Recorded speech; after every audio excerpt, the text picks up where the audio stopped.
Allow the children. It's okay. It's okay. Off your mind. It's okay. She off your mind.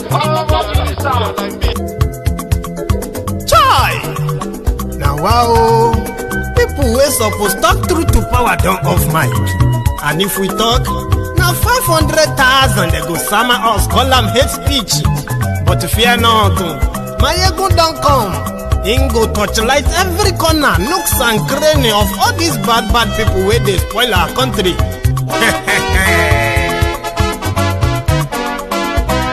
So my people make we laugh, oh yo yo. Mayegun don't come, oh yo yo. My people make we shout, oh yo yo. Mayegun don't come, oh yo yo. Mayegun don't come, man of the masses, oh yo yo. Mayegun don't come, oh yo yo. Mayegun diary politico, oh yo yo. Mayegun don't come, oh yo yo. This one not the off in mind, oh yo yo. Mayegun don't come, oh yo yo. Can in the touchlight every corner, oh yo yo. Mayegun don't come, oh yo yo. Okay, some people be they holla say they want the power. Chai, them be promise us say we go get light and power. Them hustle sote they can't get the power. But now they know they do anything with the power. Every day, dollar just they get the higher power. Over naira, see them talk say make we off mic. But thank God say Mayegun don't come. So my people make you laugh, oh yo yo. Mayegun don't come, oh yo yo. My people make we shout, oh yo yo. Mayegun don't come, oh yo yo. Mayegun don't come, man of the masses, oh yo yo. Mayegun don't come, oh yo yo. Mayegun diary politico, oh yo yo. Mayegun don't come, oh yo yo. This one not they off in mind, oh yo yo. Mayegun don't come, oh yo yo. Person where they do evil, no one make person talk. Them say that Mayegun, that man too they talk. He too they talk. Say Mayegun diary, he they hot like pepper. But every day then they take money in bulk. Poor man picking, they the street they hawk. Still them talk say make we no talk. But thank God say Mayegun don't come. So my people make you laugh, oh yo yo. Mayegun don't come, oh yo yo. My people make you shout, oh yo yo. Mayegun don't come, oh yo yo. Mayegun don't come, man of the masses, oh yo yo. Mayegun don't come, oh yo yo. Mayegun diary politico, oh yo yo. Mayegun don't come, oh yo yo. This man not the off in mind, oh yo yo. Mayegun don't come, oh yo yo. Aha. Now you not done here, all these bad politicians, then we call themselves politicians. Where they thief our money, we no want to make the common man get waiting supposed get for this country. Una never hear something. Now go hear one, Mayegun, you go show na paper. Mayegun diary political. So my people make you shout, oh yo yo. Mayegun don't come, oh yo yo. My people make we laugh, oh yo yo. Mayegun don't come, oh yo yo. Mayegun don't come, man of the masses, oh yo yo. Mayegun don't come, oh yo. Hello there, brethren. So good morning to you, good afternoon to you, and a very good evening to you from wherever you are joining us. It is Mayegun live. And thank you so much for joining me. Remember that as soon as you tune in, right, after reading the caption of the broadcast, read the description of the broadcast as well. Then like it, share it, invite your friends and your not so friendly friends and tell them to join us. Mayegun is live. And the way we do it now is that you can phone in anytime, all right, to make your own contributions, okay, whether for or against or any other opinions at all. So you can phone in. The number to call is right there on the screen. So let's get started. Tonight, Usually, right, every night on Mayegun's Diary Political, especially if we have programs, or if we have this program for like consecutively, okay, where we had a program last night, then we're having another one the following night, and then the next night. If you follow this series, right, they are usually the continuation of what we possibly covered yesterday. So in this case, it is about the ADC, the coalition. I think I'm about to give them name now, okay? But let's call them the coalitionists for now, okay? So the guys who initially came together as the opposition to put all of their eggs in one basket in order to put their weight together and confront the ruling party called the hegemony, the APC. However, that strange bedfellows, or the arrangement of these strange bedfellows, did not last. The first to leave was actually the last to join. So, who happened to be the Peter Obi and the Obedient. A lot of people condemned him when he moved, by the way, like, you know, he should have stayed and fight them, the blah, and all that. Then developments that followed, or things that were like happening after he left, somehow as sort of like, sort of given his supporters the confidence to say he knows better. That means he knew better, rather, than most of us, the spectators, according to those of you who condemned it at the time, all right? So since Peter Obi left, the remaining people in the coalition have been struggling, okay, to keep pushing, or should I call it the momentum? Unfortunately, the momentum seemed to have left them. However, they remained resolute, meaning maybe they actually have something in common. Atiku Abubakar, Rotimi Amaechi, and a man called Hayatudeen. Now, these were the three aspirants running to become the candidates of the coalition party, ADC. Now, everything seemed to be going well until about 4 or 5 days ago. Something happened. A video made it to the internet where Rotimi Amaechi stormed out of the supposed chairman of ADC, David Mark's house. He stormed out of his house into his car and he drove off. So speculators made a lot of speculations.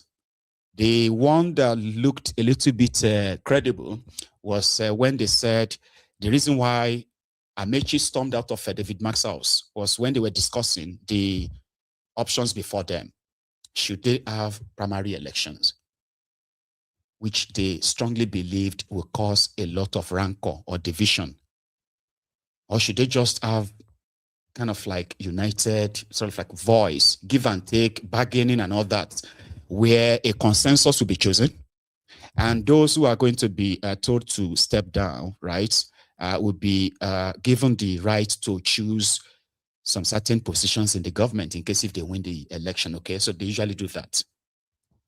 But they said when Amaechi got to David Mark's house, that wasn't what David Mark discussed with him, not like the way I put it, okay? David Mark actually told him categorically that majority of the leaders are very much comfortable with Atiku Abubakar to becoming the consensus candidate. And they have also spoken to him to pick Amaechi as his running mate. Something that they said Amaechi was like, no, that's pretty much unacceptable.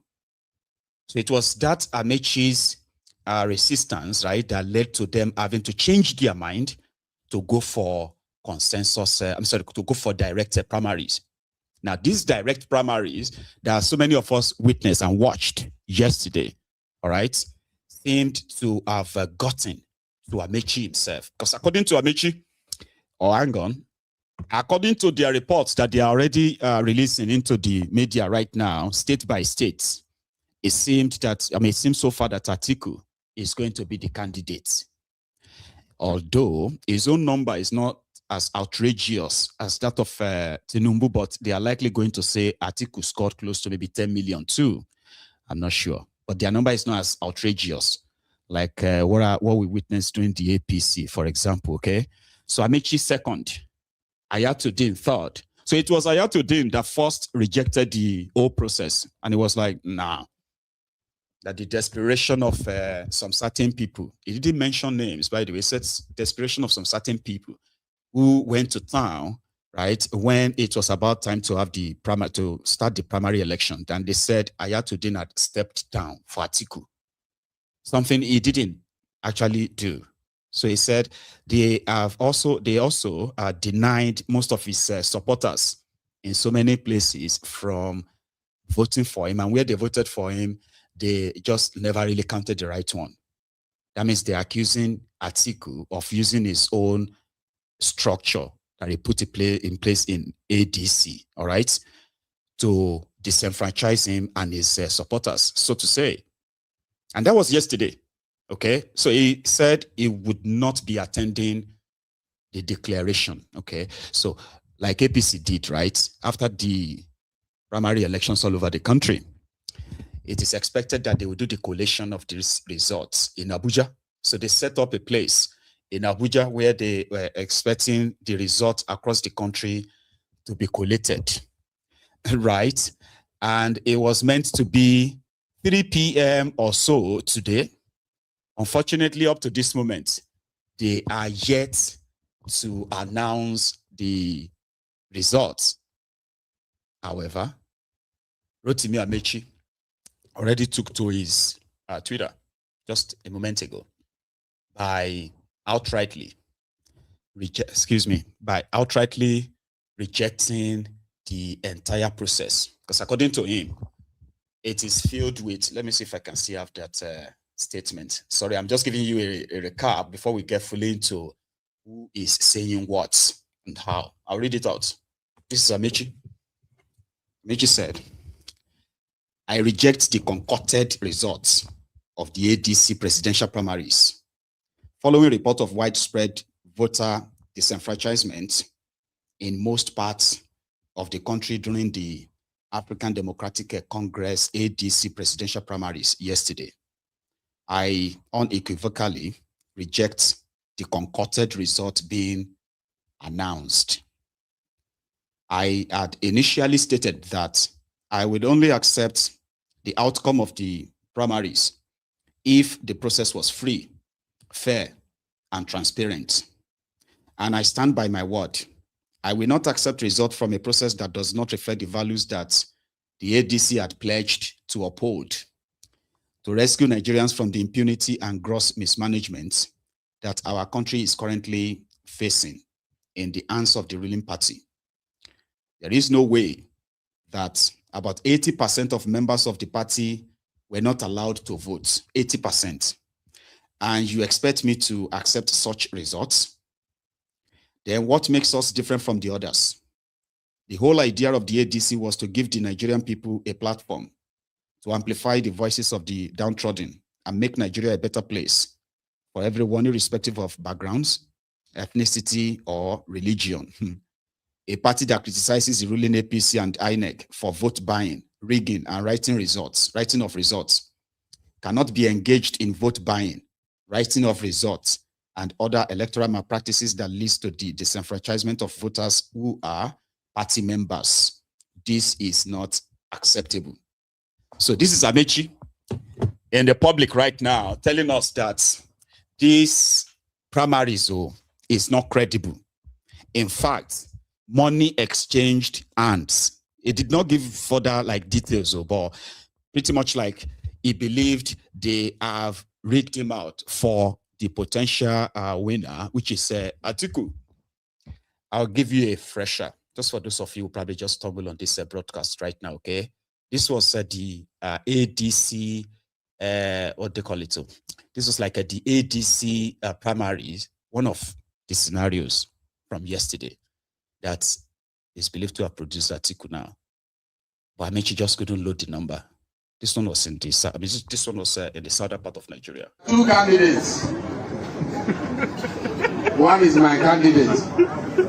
Go to me, Amaechi, Alesa, Ward 1. So if you are for him, step forward and file up to be counted. Start. 1, 2, 3, 4, 5, 6, 7, 8, 9, 10, 11, 12, 13, 14, 15, 16, 17, 18, 19, 20, 21, 22, 23, 24, 25, 26, 7, 28, 29, 30, 31, 32, 33, 34, 35, 36, 37, 38, 39, 40, 41, 42, 43, 44, 45, 46, 47, 48, 49, 50, 51, 52, 53, 54, 55, 56, 57, 58, 59, 70, 71, 72, 73, 74, 80, 84, 85, 86, 87, 88, 89, 90, 91, 92, 93, 94, 95, 96, 97,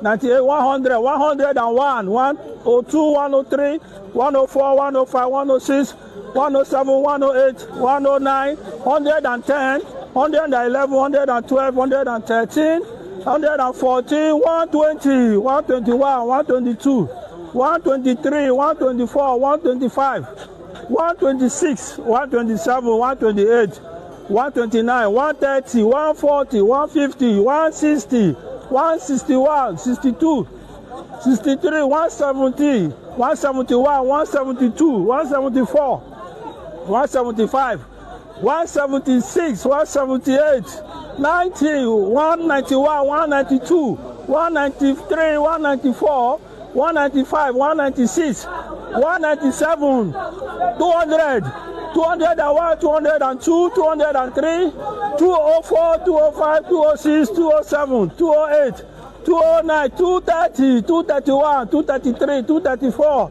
235, 236, 237, 238, 239, 250, 251, 252, 53, 254, 255, 256, 257, 258, 260, 261, 262, 263, 264, 265, 266, 267, 268, 269, 270, 280, 281, 283, 284, 285, 286, 287, 288, 289, 90, 291, 292, 300, 301, 302, 303, 350, 351, 352, 353, 304,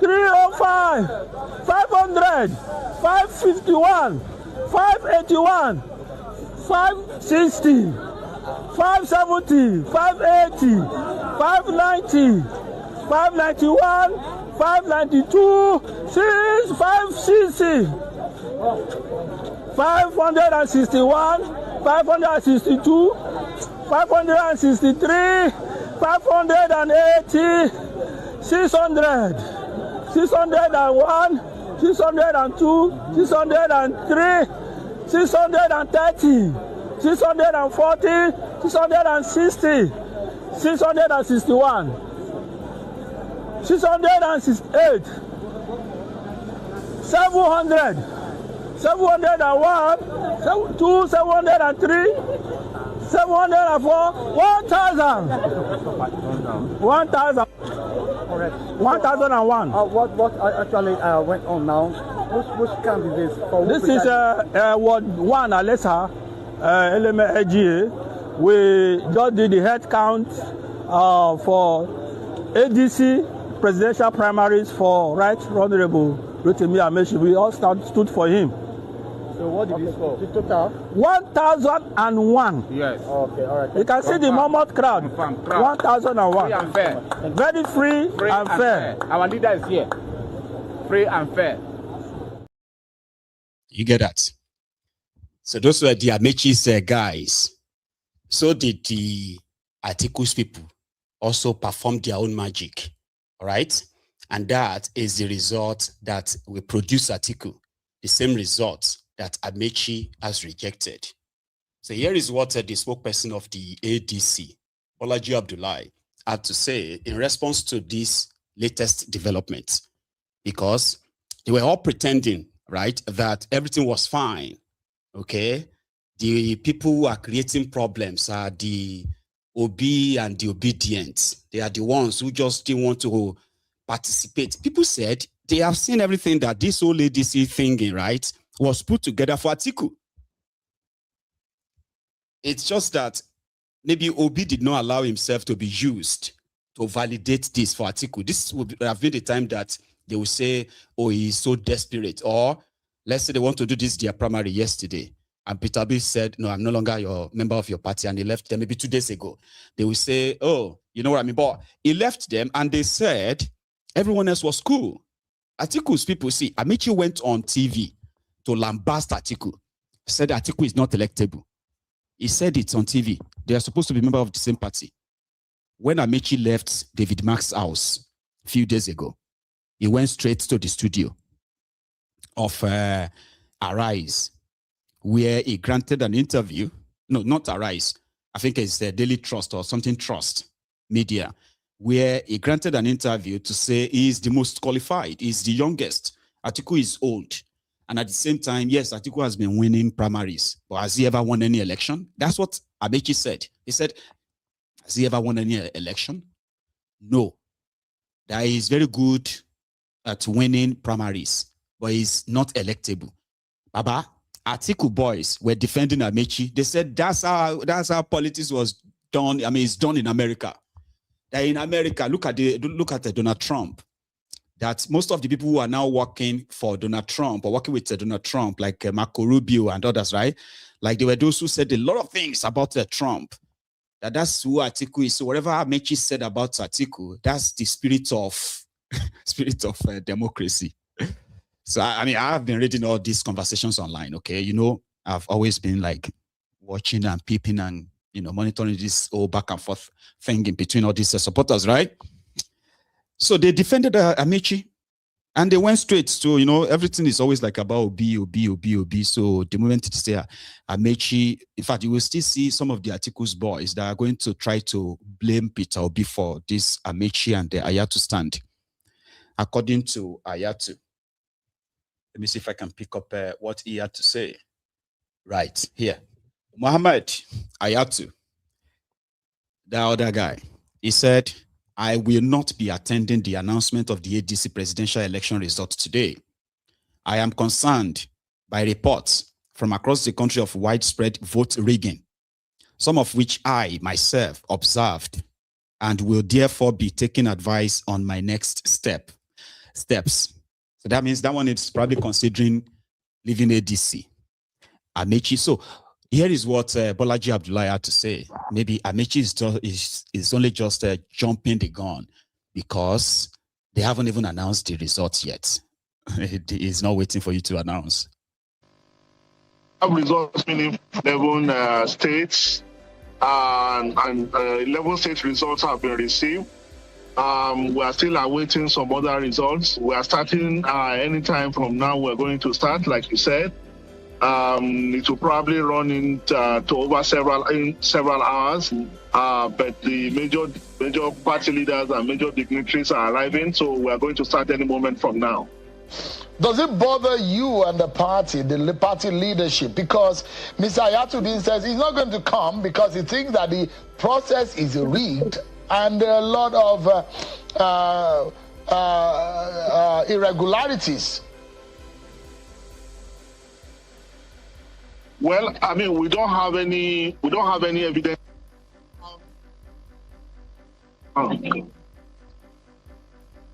Hello, sorry, we don't have any evidence now to be able to support his position or to deny his position because, like I said, we've not collated the results. We've not noticed any pattern in the results, and we've not seen enough to be able to establish a pattern or to be able to say this represents evidence in the direction that he is speaking. But we will. I mean, there are processes for addressing such complaints. If there are complaints of irregularities, there are processes for dealing with it within the political party and within the electoral process. But so far, like I said, we don't have enough. We don't know enough to be able to say yes or no to the allegation. have results meaning 11 states and so they do not have all the results. So therefore, they can't really say he is right or wrong. I do have some of the results myself. So same Bolaji Abdullahi, this was yesterday, okay? He was reacting to Dumebika Chiku, the other guy who currently parades himself as the candidate of the party, of his own faction of the party, Dumebika Chiku. And then Bolaji Abdullahi also reacted to this APC 11 million vote for Tinubu, 10.99 million, 999 million votes, okay? Yeah. We've walked this road before, and I'm really surprised that some of us are still calling those people faction. We've had opportunity to discuss this several times. What makes a faction? Today, if you go to the portal of the Independent National Electoral INEC, who leads the African Democratic Congress? Is there any other name there apart from the name of David Mark and Ogbeni Rauf Aregbesola? So when you say another faction, sometimes we wonder what you mean by that. There's no faction in the African Democratic Congress. So if some people choose to entertain themselves in one corner and another, how is that? You can't just wake up today and say you're organizing a convention. There are specific processes that you need to go through. There are requirements you need to meet. You need to submit membership register. You need to give INEC statutory notice of the days you are going to do your congresses. You need to write to INECs across the states for them to monitor your congresses. They need to witness the results. And this is happening, this is happening in all the process we have started. So this thing that suddenly sprang up in Abuja yesterday, that you suddenly now you are telling us that it's a faction. So we wonder what this means. I mean, so this is not the kind of thing. But anyway, for as far as we are concerned, it's a non-event, and this is the African Democratic Congress primaries. Thank you very much. To add to what the chairman of the primary committee has said, the African Democratic Congress today we are very proud that we are the only party that is conducting a real primary election in this country today. 1,404,000 plus members based on the membership registration that was submitted to INEC, and that is after cleaning up the entire. So we are very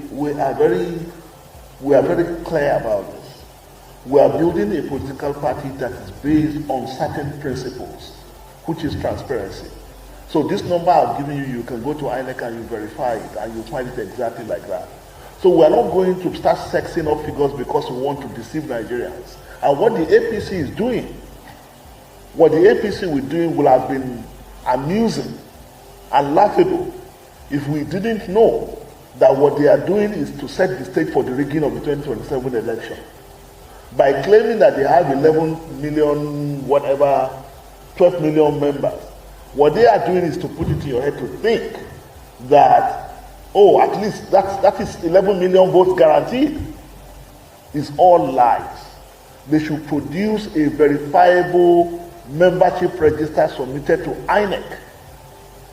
We challenge them that if they indeed claim that they have 12 million members, they should produce the membership register and let Nigerians check whether indeed they have 12 million members. They don't have 12 million members, it's all lies.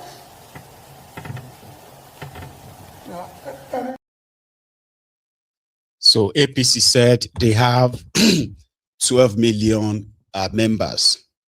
That PDP have 2.4 million. That Labour Party has 1.2 million. And ADC have, ADC have 1 million or people, 1.2 million or something too. It's crazy, right? Let me hear from the chairman. Listen to their chairman, APC chairman. People can mimic counting at any point. People can do their drama, but I work with data. Yes, that is true, and that's a good thing. So if there was a mimic counting or a drama that took place, it didn't affect the data that yes, you have. Yes. So that's what I'm interested in, what was turned in a total vote that was in the final analysis. Final analysis. Right. Okay. Because there are people make dramas, people make jokes, people make fun. But what about the centers. Overall figures? Overall, should we believe that the president got more than 11? Got nearly 11 million votes? Now, yes. You see, this is what we have. Right. We have about 12.9 million registered voters. Right. That we submitted to INEC. Let me give you data. Let me give you data for you. AP submitted 12.9 million registered voters. PDP submitted 2.4 million registered voters. The ADC submitted 1.6 million registered voters. Labour Party submitted 1.3 million registered voters. ND submitted 700,000 registered members. So these are the data. If you put all these political parties together, they don't add up to APC's registered members. All the political parties that this number I've counted, they're not up to the number that APC registered. That's number one. But you've been in power since 2015. Wait and listen. But PDP has been in power. We came in 2013. Yeah, but PDP lost power. And that's why I was talking about the orbit of power. People gravitate to power in this country. It's as simple as that. No. It's not because you're doing anything spectacular. It is. But listen to the data. Listen to the data. People can mimic. So you are cooked already, Nigerians. You are cooked, okay? Just know that. Now, APC believes that even if you combine all the registered members of all of the political parties in Nigeria together, they are not even up to half of the total registered members of APC. Now, we are now talking about number for number. When they are doing this, they are 1, 10, 50, 1,000, 2,000, 3,000 counting, right?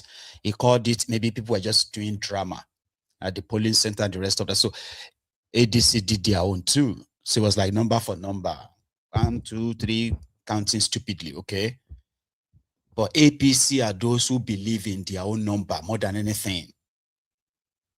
If you want them to generate all these fictitious names and all that for you, including numbers and all, they will generate them for you.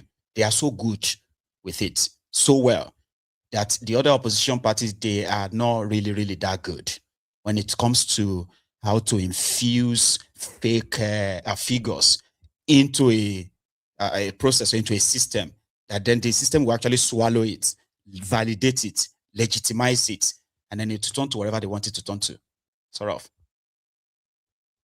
12.9 million, so 11 million voted in their primaries.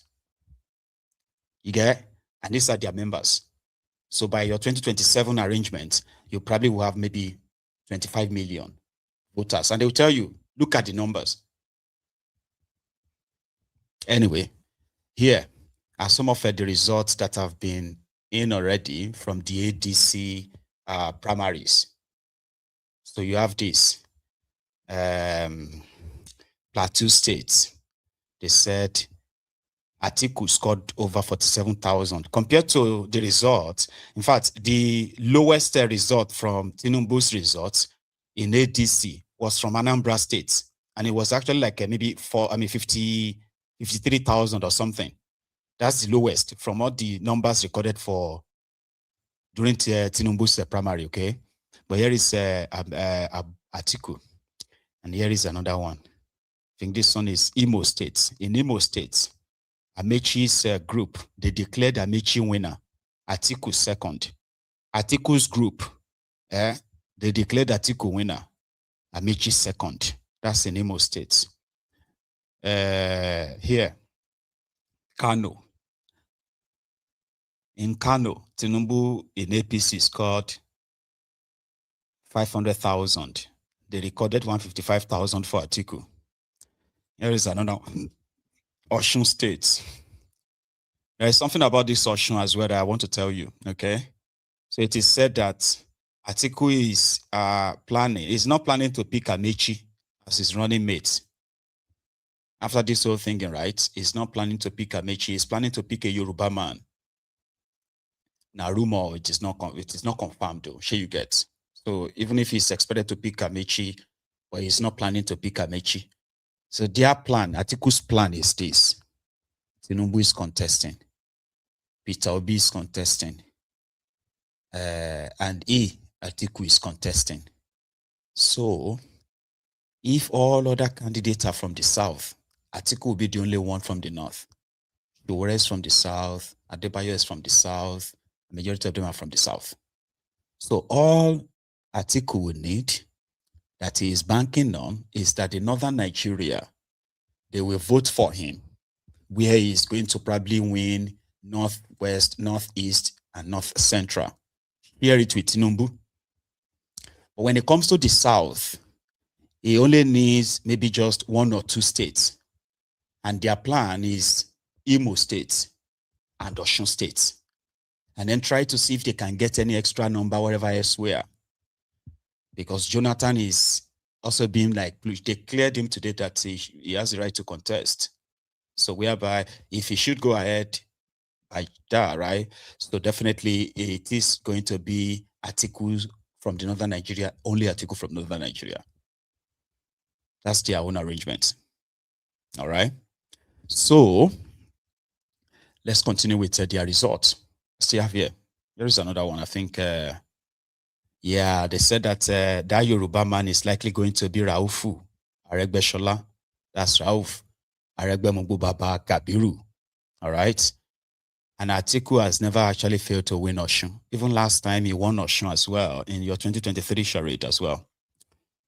So, Gombe, Atiku is a winner there. Which one? Okay, this one is Kano, sorry. This is another one. Zamfara. So Atiku is also declared the winner there. So these are the results that Amaechi is getting, and believe that it's all been manipulated. Now, what this shows is that by the time Atiku is declared winner, except Amaechi kind of like make a U-turn to say, you know what, it doesn't matter anymore. That is the only saving grace. But if Amaechi should push it further, that simply means the coalition will further break apart. And the purpose of the coalition in the first place will finally be fulfilled, which is to get Atiku on the ballot and possibly get him into the old rock next year. So the other parts, or the others who are very much a part of that, or formerly part of the coalition, that's Peter Obi in NDC. He was in South Africa a couple of days ago. So he got back to Nigeria yesterday, and he attended an event put together by the ADC, I'm sorry, NDC, you know, ADC, NDC. So the NDC guys, those ones who are like with this peace sign. And it was an event put together for the NDC aspirants, those who are going to eventually become their candidates, all right? So they are all still aspirants right now. We don't know how they're going to do their own primaries or consensus or whatever, okay? But it was also very much like a summit, you know, to an orientation kind of like evening. It's called a dinner. So it was the moment for their leader, and their leader, which is Seriake Dickson, to lecture them by reminding them that, listen, this NDC is not an SPVO, special purpose vehicle. You cannot use this NDC to now win elections and then you take blah, blah, blah to another party. They agreed that, no, we are not going to do that. But Peter Obi himself also addressed them as well. So I'm going to take you to that now. You ready? Here, the NDC dinner, dinner for the contestants in their own party. They are among those, I mean, they're actually those people are waiting for right now. How they are going to turn around and possibly turn the momentum to their own kind of like a gain. Seriake Dickson. We are not just building a political platform that people will use to win election and later jump and leave. Did you hear me say that? Let me repeat because it's important. The NDC is not a special purpose vehicle for any human being. No matter how big, no matter how small. We are building together a political party that will stand the test of time. We are building together a monumental movement that will outlast all of us. I often liken it to parties like the AAC. I liken it even to the Chinese Communist Party. I liken it to the parties even in Ghana, and the parties in Europe, the parties in the Americas. We want to build a party of principles, a party with a clear ideology of service, a party that is not a one-man show. And so, like you all, and like me, we believe all of you are aspirants, from presidential aspirants to governorship aspirants, to National Assembly and State Assembly. You are not in NDC as birds of passage. You are in the NDC to stay and to build and to nurture.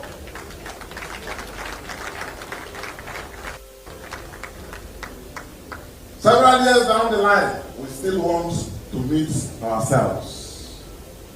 Whether things go well for you in the immediate or not,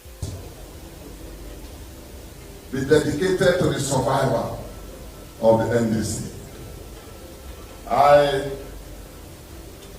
I know because of the issues and the time constraint, like I said, I cannot warranty that processes that the party will unfold will be completely foolproof, as much as we would have loved to be. We want to be a democratic movement where a child of nobody, you don't know, but you see the end and its leadership will be fair to you and give you a fair chance. That's why the Obamas and so on rose to be who they are, the Democratic Party. And in the NDC, what we are trying to be, you don't need to know me. You don't need to know His Excellency Okute. We are not just building a political platform that people will use to win elections and later jump and leave. Did you hear me say that? Let me repeat because it's important. Well, we shall see. I mean, it's the only time that we tell Abi. So Peter Obi himself, that also returned from South Africa, addressed them. And he was talking about the Nigerians he met in South Africa. Majority of them who are facing this xenophobic attack or this xenophobia in South Africa. Then he said, while he was speaking to some of them, he asked them that why didn't they just like go back to Nigeria? And a few of them said they would rather actually die in South Africa than return to Nigeria because it's worse in Nigeria. So therefore, he charged his supporters and these aspirants themselves that even if you don't make it, if you do not get the tickets whatsoever, right? Just make sure you work for the party and those who got the tickets to ensure that they say rescue Nigeria, because Nigeria must work. It's a usual, what do you call it, talking point. Nigeria must work in our lifetime so that people who are facing different discriminations all over the world can actually return back to Nigeria and call it their country. Well, here is Peter Obi. Because some people have missed you because we are wondering where we put this Hayatudeen. For tonight, our party chairman and our very good chairman, you recognize, the secretary, and all the members of the NWC that are here present, you are duly recognized.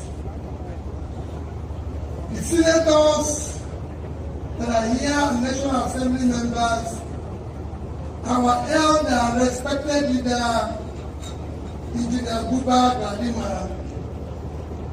Let me stand on all the existing protocols. Mine will be simple and very short because I didn't have said all that it needs to be said. But I need to express mine in number 1, 2, 3, 4, 5. Number 1 for me is gratitude. Gratitude to Almighty God that made it possible for all of us to gather this night. Number 2 is gratitude to all of you who have decided to join this party within this short period of the party existence. There were a lot of things said about the party, but we all decided to be members of this family because of the deed and esteem.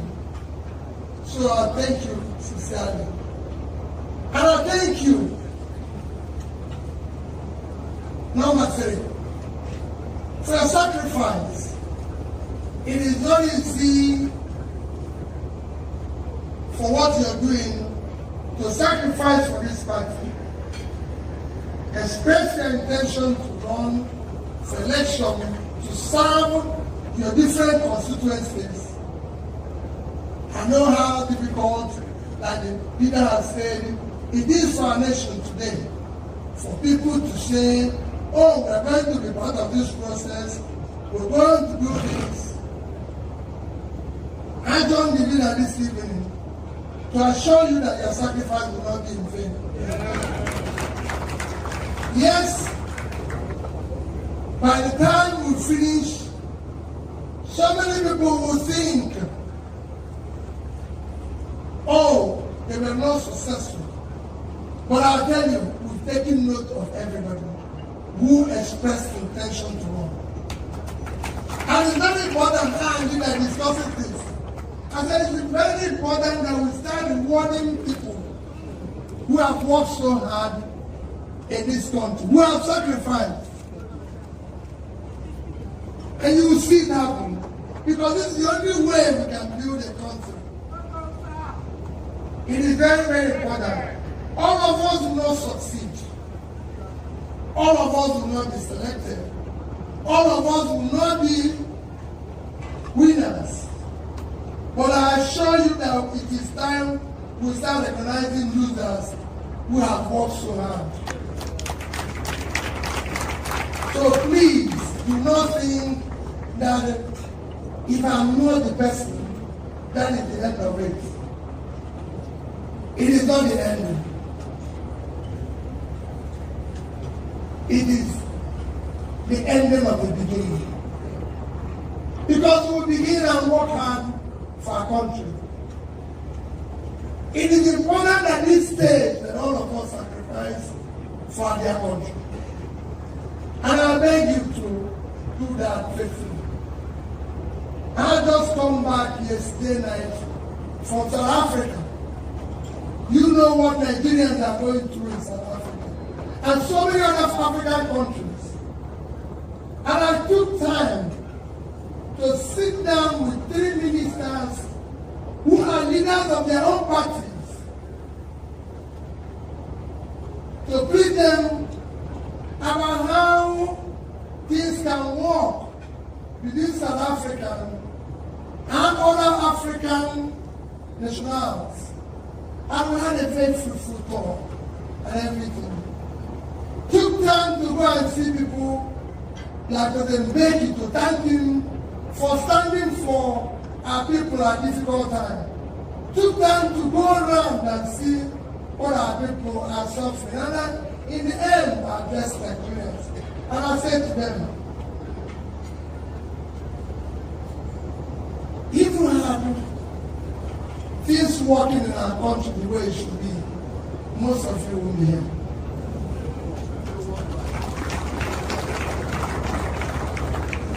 We asked them to come back. If you don't know, we provided facility for them to come back. But most of them told me Nigeria come back because the same thing is even worse at home.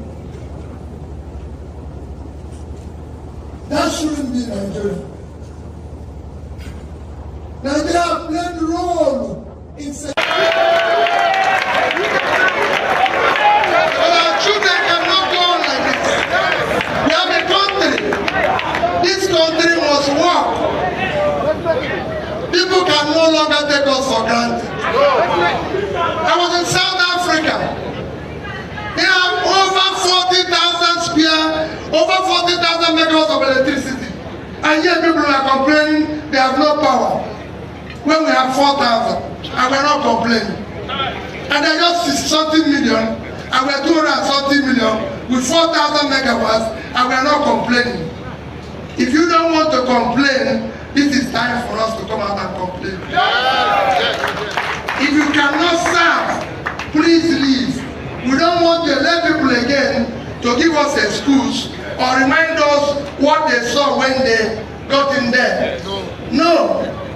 What I'm seeing, I can change. And that is what I want to the office. I'm not looking for it to give excuses. We don't want to hire people who will give us the excuse again. The time of excuse has passed. If you cannot walk now, go home. The time is home. It's a home for people who have the competence, the capacity, the compassion, commitment, and character to live. If we don't have it, go home. That's where we are. But tonight is to beg you for a sacrifice. If they don't choose you, if you're not one, so Peter Obi, I've started speaking it tough, like talking tough. For those of you who probably take your time to listen to him, okay? So my lady, Davina, thank you for that. And say me well to the family, every one of them. Thanks so much, ma'am. So going forward, Peter Obi is practically charging his base to let them know that you might be underrated. Like people would probably feel like you are just irrelevant and all that. But there is going to be a time that they won't say that again. If, they all remain united in that sense. So, and at the same time promising them that their 2027 election cannot be rigged. I have no idea where he's actually getting that from. But yeah, he told them. And he told Tinubu to stop complaining and go back home or go to retirement home, go somewhere. Okay? And they will no longer allow them to take Nigerians for granted. Kind of like a political tough talk. I've been a tough political talk. Here is the other part. But the rest assured will be available. But also believe that a child of nobody will be somebody. And that is my belief. We want a child of nobody to be somebody without knowing anybody. But we must sacrifice for our dear country. Let's for once build a nation. Let's for once build a place where Nigerians will say they are at war. The entire Ukraine is about 600,000 square kilometers. The entire northern Nigeria is 750,000 square kilometers. Northern Nigeria is at least 25% bigger than Ukraine. But they give us grain even when they're at war. And we're not at war. These are things we must stop. Production. We must change this country because it's a productive country. It's a country that must work for all of us. It's a country that must give jobs to every Nigerian. The Nigerian youth is energetic, wants to work. We will campaign. We will go to everywhere and call people and come out and campaign. For those who want to rule Nigeria for the next 4 years, they must give us reason to vote for them. It's no longer going to be. Don't be deterred about their threat to the election. This time, Our vote will count. Our vote will count. If it doesn't count, those who refuse to count it will count it.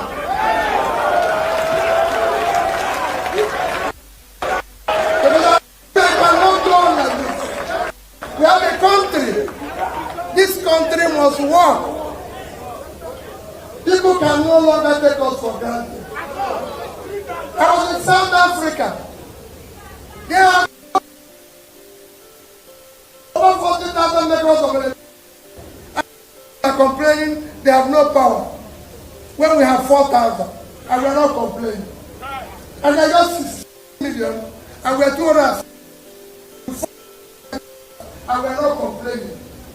If you don't want to complain, this is time for us to come out and complain. If you cannot serve, please leave. We don't want to elect people again to give us a excuse or remind us what they saw when they got in there. No. What I'm seeing, I can change. And that is what I want the office.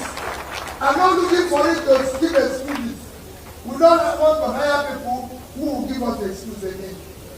The time of excuse has passed. If you cannot vote, so Obi, the time for excuses have passed. They do not want to allow anybody to give them excuses anymore. All right. We are going to see how this whole thing is going to play out eventually. Sure you get. As we are also waiting for the ADC, Atiku's guys, to announce Atiku as the winner and see how Amaechi and the others are going to take it and what's going to happen next. Everybody will now wait for Peter Obi. You know, Peter Obi's vote seems to have been so kind of like a straightforward now. You know what I mean? He is their candidate. Kwakwanso is going to be his running mate. So the two of them are those who are going to lead the remaining 1,400 other contestants. Yeah, across the country. Is that 1,400? Is it not 2,400 plus State House of Assembly? I mean, no. Anyway, I'm going to take this call. Then after this, we are going to go to Abuja. In fact, we are going to remain in Abuja, where Omoyele Sowore today stepped down as the national chairman of the AAC. And immediately, he was also very much elected as the consensus presidential candidate of the party for 2027. We're going to go to that one next. All right? But here is a caller. Hello. Hello, Mike. How are you? I am very well, sir. How are you? I'm good, sir. This is Victor from Houston, Texas. How are you doing today, Baba? Victor. Baba, I did. Yeah. I'm watching, and I'm just laughing. You are doing a lot, and it's just funny because there's nothing you can do, Mike. There's nothing you can do. I want to make it. I want to make it as interesting as possible, so that those who find their time to sit down and even listen can get bored, you know. But there's nobody that will listen to you. Nobody. Nobody. See, the people you are speaking with, I want you to understand that those are the people that you saw on that queue. You see that line? All of them queue. You see that guy that is counting those people on that primary line. That guy na adults. That guy na husband. That guy na uncle. That guy na elder for church. That guy na pastor, na father. And is counting from 10 to 500. And people did the queue. You see people, those people you have on the queue, they were smiling. Those people are not 5-year-old. They are not 4-year-old. Those are adults. And the people when they talk to that, you the wala yourself. Those are the people. I keep telling people that, see, if this might sound funny, but the best of Nigerians, the people that still have a little bit of sympathy on Nigerians, those are the people in government, whether you like it or not. You see those people outside. Those people are wicked. Those people outside are bad. They are wicked at the people you have in government right now.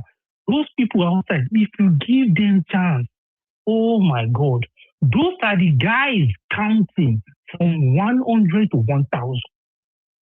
Those are the guys. They have always that been will those sit they down. have been using. Some of them will tell you that they have been doing it for 20 years. They have been part of this whole Yes, political now. thing for 25 Yes, years. now. And then you're like, Yes, now.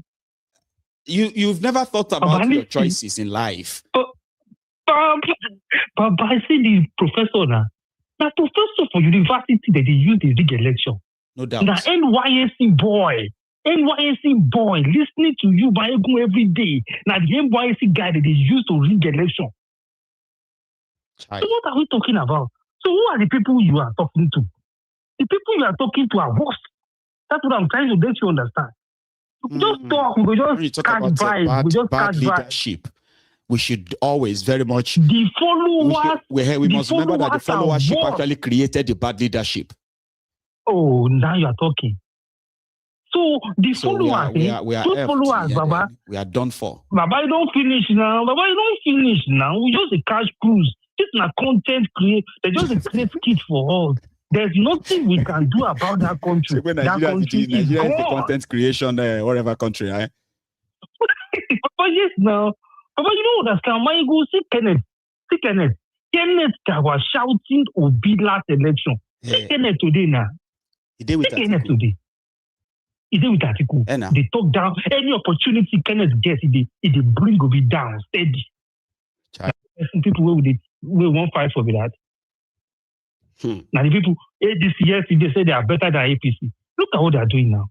Look at what the ADC is doing now. You go inside that NDC, all this Peter for Nigeria, Mama P, all those clowns, Baba, give them chance. They are worst. I'm telling you. Give them we chance. saw Okada man, Baba. Okay, you know something, right? Even if a lot of people disagree with you. Now, let me, just for the sake of our viewers, okay? Let's say if some people actually disagree with you. I know it's not like that, it's this or that. But they can't actually win you that argument. They can't win the argument with you. You know what I mean? Somebody who is currently an House of Representative member benefited from this wave. He was a guy from the streets. He did not spend a dime. Baba, and he found himself in the National Assembly. A year after that, he joined the same party that turned him to Okada rider, a graduate. Somebody who was a graduate. He became Okada rider, chairman of Okada Association. From there, they said, what is your name? Put your name in this form, Labour Party form. That's how he became House of Representative member. Just like that. Where is the guy? Where is he now? Where is he now? He crossed to APC. And he went back to apologize for it was too late. I'm telling you that Okada rider guy, before that guy won that election, he will be fighting, we won't be the best of Nigeria. That's what I'm saying now. You know me and you right now. You see me and you right now. We probably are good people. Do you understand? Yeah. But those guys. Yeah, but by the time you are actually like a part of that rotten system in that contraption, there are some bad things that we see now that will be like, that's a bad thing to do. But when you are there, you don't see it like that because you're going to be benefiting from it. You don't see it like that. Look at Rivers. Look at Rivers. You want to tell me that there's nobody? Okay, so we can control the whole Rivers. And there's nobody. Rivers cannot stand for themselves. Rivers State people cannot stand and say enough is enough. They are still supporting Wiki. And these are the people that say they want a better Nigeria. There's nothing. Baba, you don't finish. Just work in Nigeria, make money, take care of your family, and that's it. The government, the Nigeria economy is a political economy. At the end of the day, that is going to work against all of us, even if you make that money. Where are you going to live? Baba, what can we do now?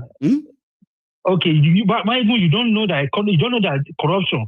Corruption is actually what is holding Nigeria economy down. It is corruption. Yes. If you remove corruption in Nigeria right now, the economy will collapse.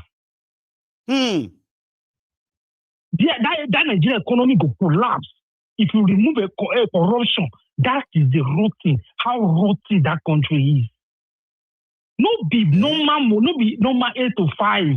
Normal salary 8 to 5. The whole Nigeria economy down. Now corruption, the whole am down. If you do, I'm going to hold them down. Maybe you said hold them together, because when you say hold them down, I believe that corruption is holding Nigeria down, where Nigeria is not progressing. Yes, but you said if they remove corruption, the country will collapse. That means corruption is holding it together. No, that's not what I'm saying is the economy of Nigeria. I say Nigeria see day to day, say economy day. So people see the economy is moving. I'm telling you that it's the corruption money that is keeping it alive. Right. Baba, if you remove that corruption money for the economy, a lot of people go jail. Baba, if you remove that economy, Baba, if you remove that economy money for Nigeria, before Nigeria go stable, it go take. Nobody is spending their normal salary on economy for Nigeria. Not the normal 20,000 you collect for months, you spend for the whole month now. You are going to the office and you are looking at how you can steal from the office. So the stealing you are stealing from your small place, that is what is boosting the economy. Nobody is living on their basic salary. Nobody. From left, right, and center. Abana thief now. I just enjoy you now. Anyway, I just enjoy the thank you so much because you just got me thinking right now. The way you presented it got me thinking like, Angono. I felt like I've never heard that before. And it was so reasonable that you actually got me like, if they remove, we want corruption to leave Nigeria. If we remove corruption, Nigeria will scatter. The economy will collapse.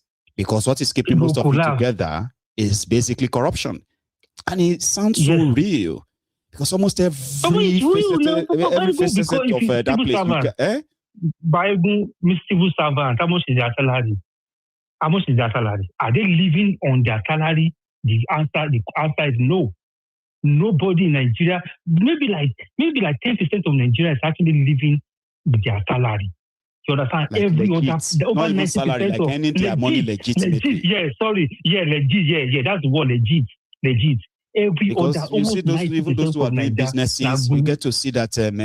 Anyway, I'll leave it at that because I kind of thought, deep gone. So it would begin to make it. You begin to feel like, say, Omo. It's true. Na corruption economy, na in the run Nigeria. Na corruption economy. You buy land. If you remove you that buy land now, corruption you want today, build house. Talk go come, you have to pay them. If you make it any first floor, second floor, you have to pay them, and that's what those ones are living on. Yes, now that's the economy they created. Yes. That's what I'm saying. Everybody has created economy in their own way. No law, no nothing. Everybody created their own little fiefdom. Yes. Look at all the houses in Lekki now. Look at all those houses in Lekki. 500 million naira house. Who are the people buying it? How many percentage of Nigeria can afford that? These are the corruption. That's what is holding it down. All the companies for Nigeria now, everybody they scam everybody. That is the corruption. Everybody is scamming this one. Thief from here, pay here, thief here. That is what is holding the Nigerian economy declaring profit by just removing SMS charges from people's bank accounts. And they are declaring trillions of naira profits by just removing SMS money and other charges, the bank charges alone. Banks are declaring trillions of naira profits. They are not actually giving loans to to businesses or giving loans to manufacturing businesses and all that. No. They just election is coming. Election is coming next month. NYSC students, lecturers, professors, those are the guys they will use fighting for election. Those guys are listening to you right now. They are watching you right now. They are waiting for their own jackpot next year election. That is where they will make their own money, and some people will break through from that election. Victor, tomorrow is Ileya, from what I heard, right? And today, a local government chairman in Lagos, bought some rams, and they had to go and give INEC officials in that local government in Lagos. I will not disclose the name of the place, but they probably are watching too. So they are giving them rams right now. Every local government in Lagos, right? Each local government chairman or chair lady has been mandated to make that provision. But here is the thing. They gave about 10 or thereabout of them 6 rams. Now they can't share it one. These are INEC officials. They're not APC members. So you get that now? So because they couldn't share it one by one, they decided to sell the 6 and share the money. That one is today. That one is today, right now. So you might that is the economy tomorrow. Yeah, that's the economy right now. That's the economy I'm talking about. That's the corruption economy. That's what is holding Nigeria. That's what is holding our economy down. That's what is holding our economy together. Say we are still surviving. I want to Dalukonsi. Those are the things holding. I mean, they are selling each ram for 350,000 naira. So they want to sell 6. And then share the money among 10 of them. Share the money, INEC officials in this local government in Lagos. Yes, they are watching you. They are watching. Will rig election next year. Next year election, these are the guys that will rig election. And these are the guys that are saying, we want a better Nigeria. We want a better, is a lie. Give them chance. Give them chance. Biden, they are worse than Tinubu. They are worse than Atiku. They are worse than Amaechi. They are worse than Wiki. The people outside trying to come in, they are dangerous. So, Victor, thank you very much for that, okay? Let us go to the AAC primaries. So today, Omoyele Sowore and his party organized their own party primaries, which is especially the presidential primaries. So they didn't have to do much because, it is a small party and they are not deep-pocketed. You know what I mean? They do not have enough resources to actually really do what normal parties are doing. But still, right, they are doing their own in the most legitimate way they know. So Omoyele Sowore is the national chairman of this AAC, African Action Congress. And today, Omoyele Sowore emerged as the presidential candidate of the same AAC after the party primaries in Abuja. So here are a few of the things you need to see before Sowore stepped down as their chairman, and then he became a candidate for 2027 from the AAC Center in Abuja. Revolution! Revolution! Revolution! Revolution! Revolution! We want to do something before we go. Revolution! Revolution! Revolution! We want to do something before we go. Revolution! Revolution! Now!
You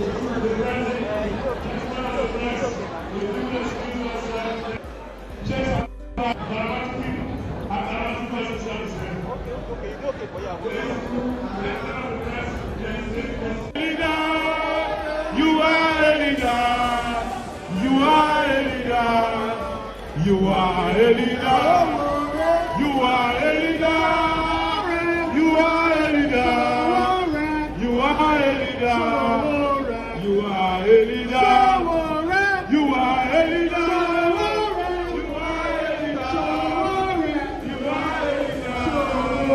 You are a leader. You are a leader. You are a leader. You are a leader. You are a leader. You are a leader. You are a leader. You are a leader. You are a leader. You are a leader.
Sorry for that poor audio, by the way.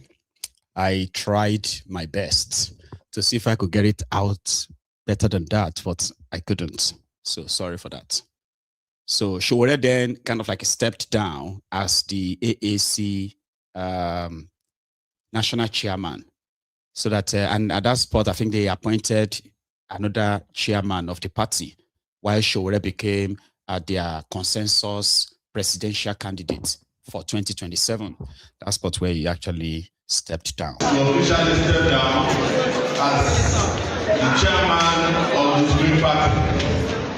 And according to the constitution of the party, Green Party, I'm handing over officially the duties of the chairman of the party to Pastor Samuel Atiku.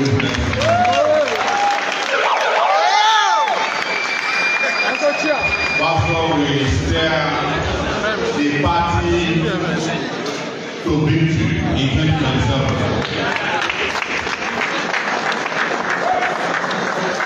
Let me, before saying anything at all, appreciate a special person in the house. And that's the DJ. Let's give it a round of applause to the DJ. Yes, the DJ has done marvelously well. And DJ, we plan to create an office for you in our government.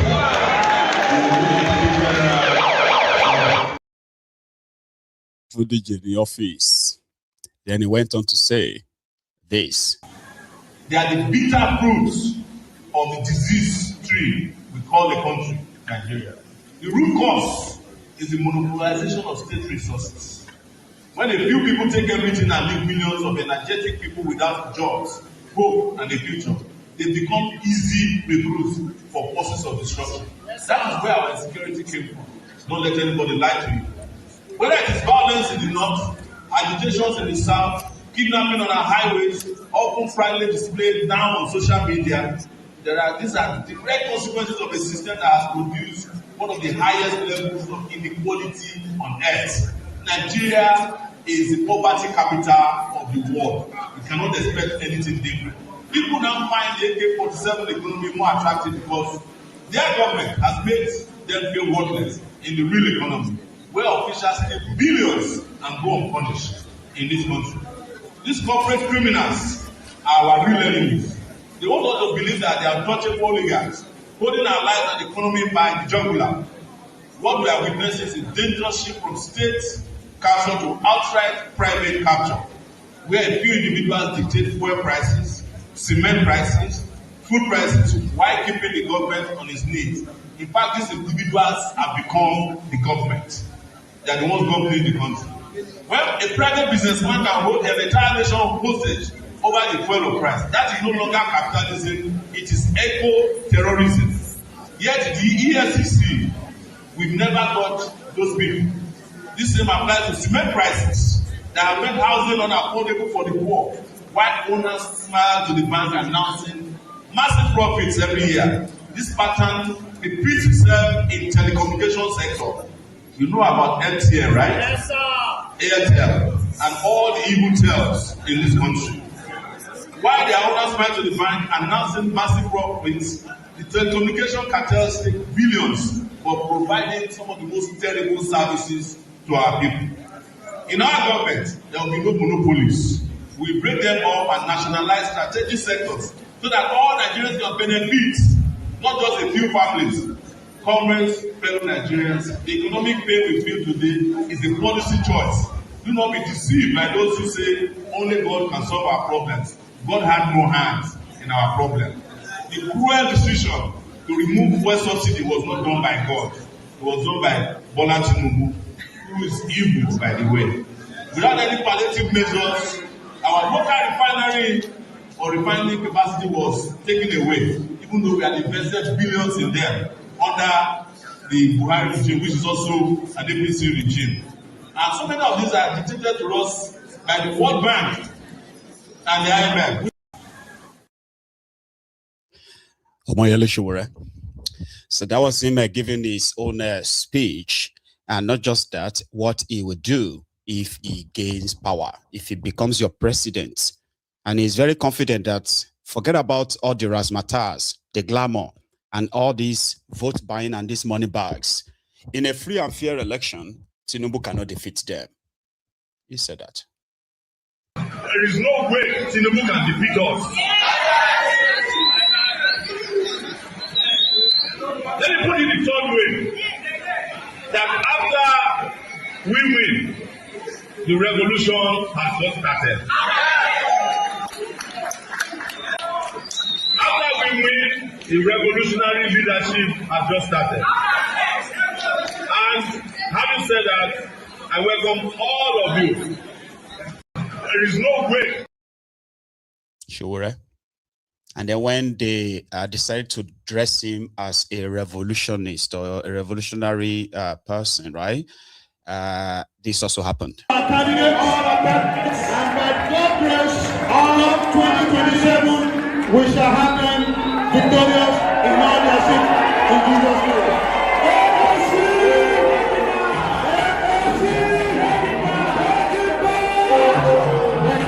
Let me check something before I get So, that aside, let's go to Accord. And this time, it's in Oyo State where different drama has been kind of like taking place. So they have Oriyomi Hamzat. You know, Oriyomi has been like moving like this massive wave in Oyo State as well. He wants to be the governor for Oyo State under the Accord party. But surprisingly, when they did their own primaries, right, there were this confusion where they have their own two groups too. So there's a group that conducted their own primary elections, right? And they produced a man called Gudu Gudu. Then there's another faction, again, which also produced Oriyomi Hamzat. But today, it's been said that, in fact, Oriyomi Hamzat, you know him now, right? Yeah, so he's going to be the Accord Party governorship candidate in Oyo State. But that may change. But until then, you should see the drama, how that played out. The first part of this video is the first faction. The second part of the video is the second faction. Gudu Gudu versus Oriyomi Hamzat. Put it that way.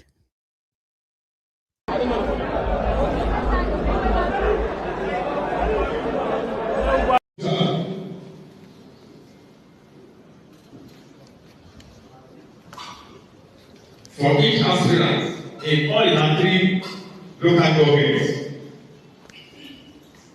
Aspirant 1, Oriyomi Hamzat, scored 18,716, 18716.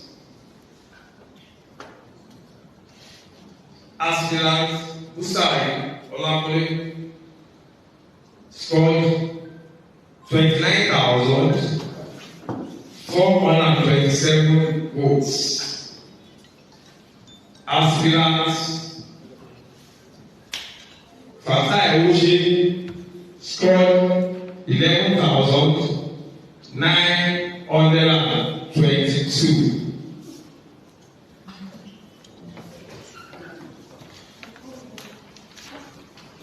Total number of accredited voters 60,096. Total number of accredited voters 60,096. Total number of valid votes 60,065. Total number of invalid votes 031.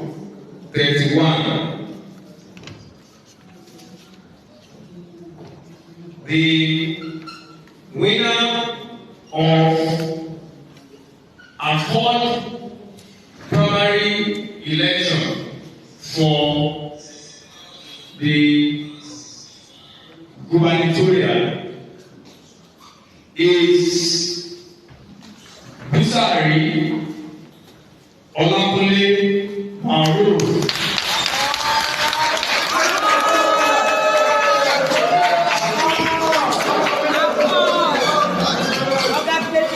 And the Constitution of Federal Republic of Nigeria. I hereby declare and return Dr. Alhaji Hamzat Oriyomi Hamzat.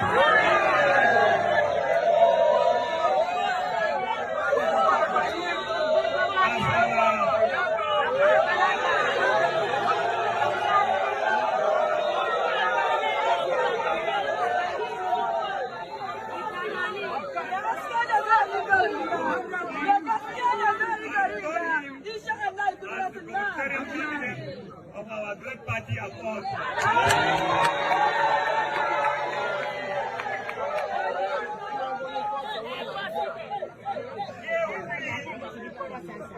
Here with me, is it accord or I mean the ADC?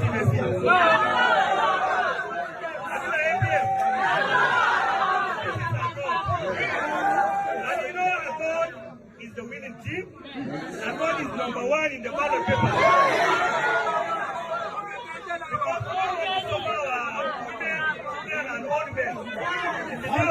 They don't need to start counting from top to bottom. The only thing they will do, they will just go to #1. We used to call it Yoruba Ayoka Abi. The first point the ballot paper, you just complete your own complete whatever and go. So I hereby forward the certificate, the clearance certificate to Dr. Abdulrahman Oriyomi Hamzat.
So Biere Oriyomi Hamzat may become the Otedola in Oyo State, as Seyi Makinde is battling between PDP and APM.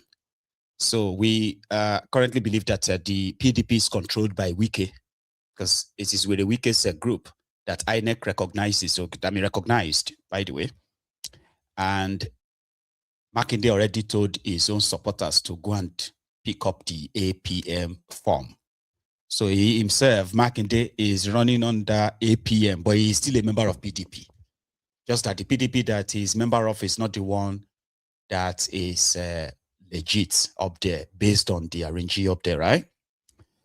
So then the APC divided as well, where Adelabu Penkelemes seems to have been messed up already because of the inner, because they say inside APC, there's another APC inside this APC. So they did that to Adelabu Penkelemes. They messed him up. So therefore, he's likely going to want a revenge. So to make sure that Sharafa Ali also failed in the election proper. So make this Otsinoko come favor Oriyomi Hamzat, the guy that seemed to have massive pull in the Badon, the other part of the Oyo State, kind of. So I don't know about other parts, the northern part of Oyo State too, but it's quite massive. So like I said, he could build an alliance that will end up having him as your governor in Oyo State. Never say never. All right, I'm just saying. But he's pushed it to the point that for now, he's the candidate of the party in Oyo. Do you remember Issa Pandemic? Issa Patantami? Your former Minister of Communication. That's Issa Pandemic. He's a member of APC. Egbekegbe. He was a member of Bokwari's cabinet. All right.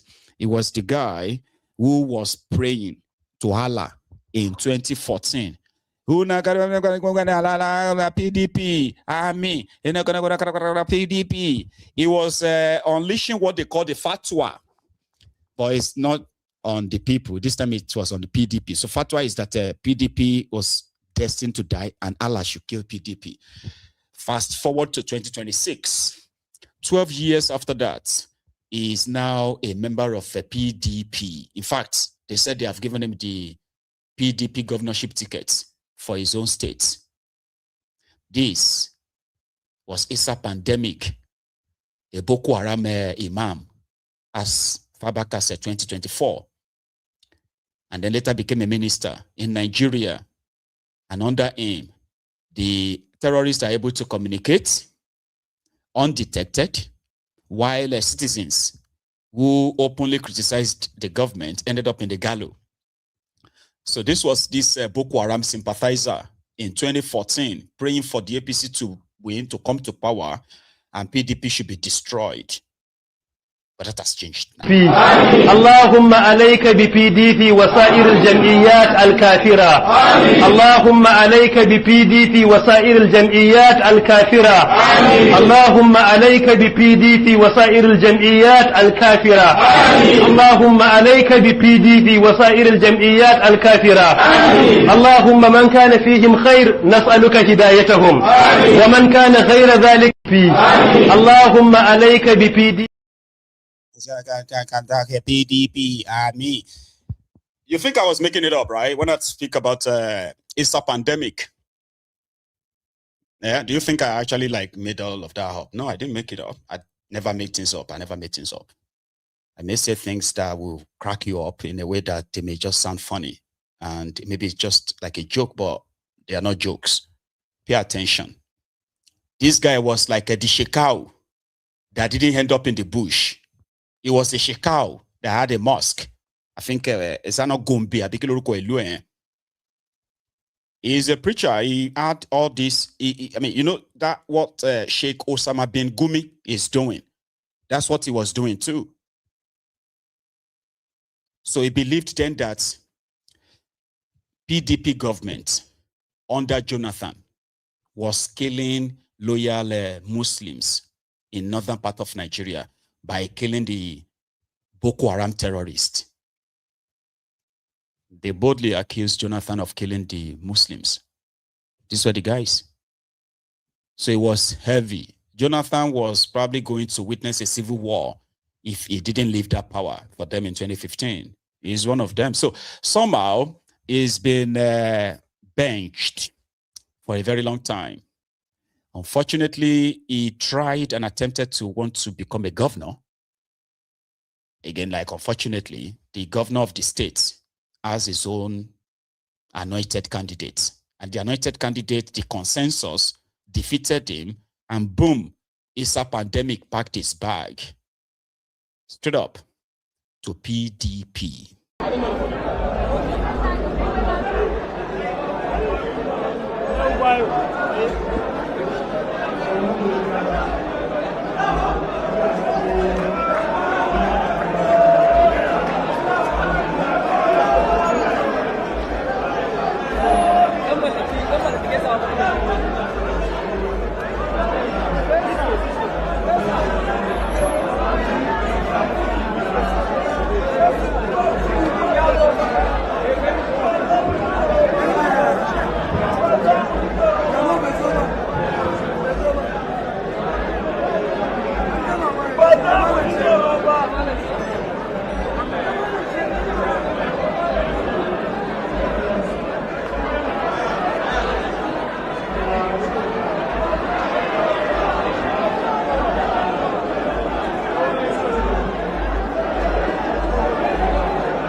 If they explain Nigeria to you and you understand it right away, there's a chance, and then you are not mad. There's a chance that you are already mad, but you don't know, like really mad. Here you get now, so it's unexplainable. I have a caller, and I think this is a charm. Is a charm? Hello. Okay. I don't think the line is quite working, so maybe we have to try it again. Can you hear me? Can you hear me now? Yes, right. I can hear you. I can hear you too. I can hear you. Brilliant. So I was just intending to listen today, but sorry. First of all, I hope you're doing well. I mean, well, I'm just confused. I know, I'm very well. I mean, it's confusing because I was wondering maybe it was the network or you are just like, okay, you weren't expecting me to pick it at the time I picked it or something, but you are connected anyway. So how are you? Yeah, so I'm fine, thank you. How are you doing? Well, I'm surviving, you know. Thanks so much for asking. Yeah, I'm happy that you're surviving. I think I'm calling because I'm just, like listening to your podcast and everything, and just thinking to myself, the guy that said that if they remove corruption, that corruption is what fuels the Nigerian economy, is how people live. I'm confused. I'm really confused, about these people people like that, people that think like that. I'm sorry. And this is not on them. Maybe that's what he believes. Maybe that's what he knows, or he has decided within himself that people who have actually corruption made up their. You see, sometimes, right, Charm, when you look at Nigeria's situation, right, it can be a little bit. In fact, not even a little bit. It can be most of the time so draining, exhausting, and sometimes the best you can do is just to give up. And there are many people in that category. When they look at Nigeria in that deeper form, they just feel like it is an hopeless situation. Do you get what I mean? And that's what he was driving at, to say, though we want a just society, a functional one, without corruption to control things. But when you look at Nigeria, it is actually that corruption that is holding the fabric of the country together. And if you remove it, number one, you're likely going to see a lot of people go to jail. A lot of businesses will die. And that's the end of Nigeria. That's the way he saw it, or he sees it. So you shouldn't be confused. That's the way I actually see it myself, like the way he was presenting. Okay, that's the way I see what he was presenting, to say the situation is so hopeless. Everybody is so, like when you look at the followers, right? They are even more vicious than those who are in government. So simply saying those in government are just the replica of those they are leading. But we can't all see it. There's this philosophical question that people normally ask, that which one came first, the chicken or the egg? Which one? Is it the people that are bad? Or is it yes, which one came first? Well, you know. You want me to answer that? I think people say no. It is the chicken that comes first before the egg. I don't understand. No, it's the egg that. Well, it is the chicken that laid the egg, so the chicken comes first, then the egg. But anyway, go to your own presentation, your own disagreement with that. So the point I want to make is, is it the leadership that is bad, or is it the people? Is it people that are bad, or is it the leaders that are bad? If you say it's the people that are bad, right, and the leaders are good, it should be if the leaders are good and they make the right laws and create just systems and everything, those people will have to toe the line. They will have to follow the system. Yeah. Thereby making good citizens, forcing the citizens who, you say ordinarily are not good. But because you have leaders who make a just society, they are forced to conform to that just society. Because it is their responsibility to build a just society. I'm following you. I'm going to agree with you. To build a just society, right? So that anyone who decides not to partake of that just society ends up in the place where the people who have decided that they want to have a just society will go to, either prison or jail or whatever. But you cannot partake of this just society. That's what makes a just society. Yes. Okay. So sometimes when people come and say things like, "Oh, corruption rules is the fabric of the economy, or is how the economy," I wonder if they actually ask themselves deep questions. Imagine that we were this corrupt prior to colonization, prior to the so-called, meeting of the West and the Africans, and we were this corrupt and we were this terrible. Would this the way the Nigeria is, or the people within that geographical expression, would we have endured? Wouldn't we have died out? Wouldn't we have killed each other by now? With this nonsense that we're doing? If it's always been like this, definitely maybe so many of us would not be here now. Okay. We will not be here because the way Nigeria is at the moment, right, is not sustainable. And that's why when people say to you that something is going to happen, it's because the way we are, the way this corruption is, the way grown men who are supposed to be leaders, who are supposed to be fathers, grandfathers, are committing, atrocities in broad daylight. They don't even care that they are being filmed. No. It's not sustainable. You can't continue to do that. At some point, people are going to say, enough is enough.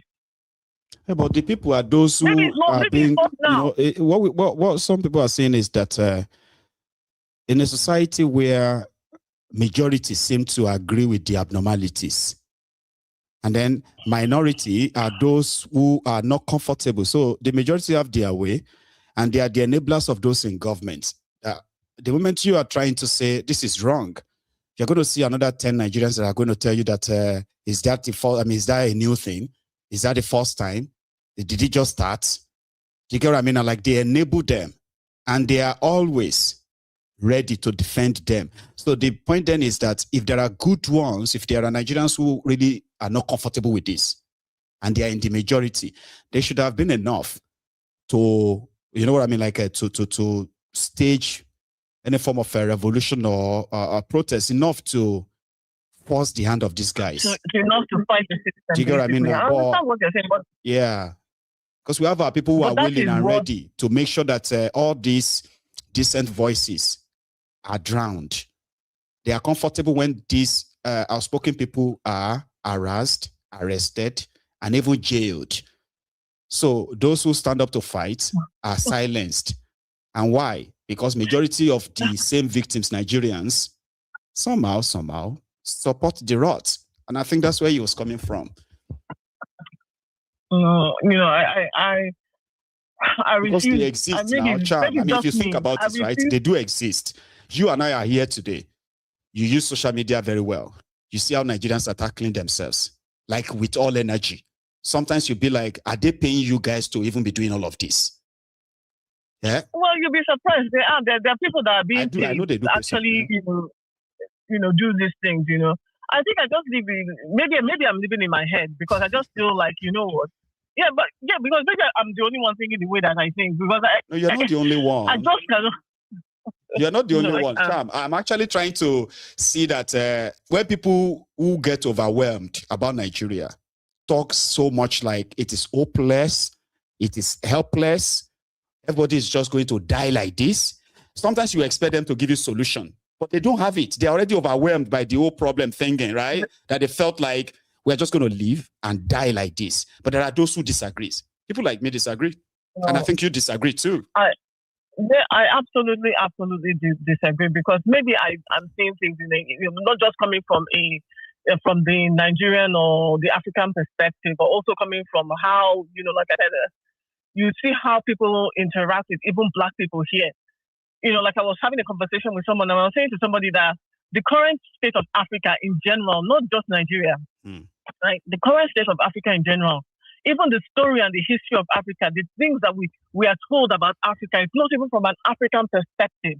The lines and the borders that we have, even as in the continent, are not even per an African perspective. No. Everything that is told to anyone about Africa, everything that we have been given in terms, even our borders that have been brought for us, is even according to somebody else's perspective, somebody else's own, strategy, somebody else's own desire and designs for the continent. Africa that we have, that we tell ourselves. We don't even have the right to actually choose our own name. Think about that. We don't even have the right. Can you imagine that? Yes, we don't even have the right to choose our own name. No. Let me tell you something, Maego. The other day, I just found out that you have ethnic Ibibio people in Cameroon. You have Igbo people in Cameroon. Yes. You have so many things. Just the way Nigeria is almost similar to what you have in Cameroon. The only difference is that they are a francophone country. Because right? Oyibo drew the line. They were just like this. They just drew a line and just did whatever. They were in Berlin during the Berlin conference, right? They said they did. Yes, during the Berlin conference, they just shared Africa in any way that they wanted. They did like this. Look at me on the screen, right? Look like this. Yeah. You see those ones here? West Africans, English. Those ones who are here, up, North Africans, right? Arabic. Sometimes maybe Portuguese too. Those ones who are here, South Africa, you know what I mean? So they drew the line that way. Yeah. They didn't give a damn that those lines they were drawing. There were people who are actually brothers, sisters, who are going to end up in another country in that process. Who was going to end up in another country? They ended up in a different country. I think, like our people who ended up in Benin Republic, for example. In Benin Republic. Yorubas. Exactly. So I mean, I think the reason why I'm even going into this deep is because the part of the reason why I want that geographical expression to succeed, right, is to change the narrative, about our own selves. You know, even if it's just down to changing the name Nigeria, because as it is, we don't even own ourselves. We don't. You know, so when I hear somebody say, you know, that if they remove corruption, that it will destroy the country as it. Listen, I was driving when I heard this, and I was like, hey, Lord have mercy. What are we going to do? You had to take if your people are time already to park. giving up like this. And then, you know what, I'm going to call in. I like that. I'm going to call in. Because if we have given up to the point that doing the right thing is going to disintegrate a place, then maybe that place doesn't deserve to be living. Maybe that place doesn't deserve to exist. Maybe. If corruption is the thing that actually is holding it together, then that place does not deserve to exist. And I'm going to agree with you. If it is what will break Nigeria, why don't you just let it do that? Break it and see what that comes to, right? Charm, thank you so much. I hope you didn't actually park, you know, by the roadside on the way home, right? So, I have passion because I believe, you know, I'm driving my kids and everything. I want them to see how I feel about the continent. I want them to understand even the history that they are even being taught and how they should feel as Africans. Fantastic, right? But, now they should be proud kids, by the way, to have you around. But yeah, we'll see how this goes. Okay, so thank you so much, Charm, for this again. Okay, you have a very good evening. So that's a Charm, ladies and gentlemen, calling in from the US. We are still talking about their elections, okay? So they organized a kind of seminar, been a symposium, been a summit, because they always organize all those things, okay? They were talking about their 2027 elections. And now, are they going to make sure that the election is credible? They now invited Sowore among the speakers. A lot of people were there. Okay, but Sowore, as usual, I will tell them what it is, that you should not probably build any expectation on things you already know. The election that is already rigged, by the way. So you shouldn't build expectation on that, other than you have to have your own contingency plan. If they are going to rig you, then you have contingency, which will make it impossible, almost like make it difficult or almost impossible for them to do. Sowore at that gathering. It says that it's prophetic. It's Omoyele, which is I'm coming in. Yes. You see, the intervention I have is going to be very short, because I just listened to my friend Prince Adewale asking us to do what we should have been doing a long time ago. In fact, what I have been doing, which most of you always accuse me of being too radical. I am one of the people you know who don't wait for elections. Because I've never, since I got into the University of Lagos in 1989, and we were recruited into this struggle against neo-colonialism by the likes of Uche Oyegusha here, I've never believed that Nigerian leaders can do right by the Nigerian people. It's impossible. And any of us who knew what the military did knew how enemies of the people operated. And when they were transiting power to the civilians, they behaved exactly the way the British behaved when they were living in 1960. They left some of their own behind and left the rest for the people they chose. And the mistake we made, we keep repeating all the time, is that we should not have left the stage in 1999, for a struggle that we won, but refused to claim victory for. But because I understood the power of staying the course, I've done everything possible to ensure that these people are fought to a standstill. You see, even the idea of participating in their elections is, in a way, let's be honest with ourselves, an endorsement of their impunity. Because they will announce election and they know that every 4 years we will run around, they will win the election again, we'll go to their own courtrooms, courts manned by judges they appointed, and we expect foolishly that we will get justice from those courts. It's impossible. And what I must tell everybody is that we must take this not just as a struggle that we are appealing to people to join. Take it as a struggle of our lives. Take it as if we are being colonized by the British, and fight as if we need independence all over again. And we must reject anything and everything Tinubu represents. But don't forget that Tinubu is just the symbolic name for the rotten elites that is destroying Nigeria. Even if Tinubu leaves tomorrow, they have tons of Tinubus, like, you know, what they call abacus. You push one away, another one.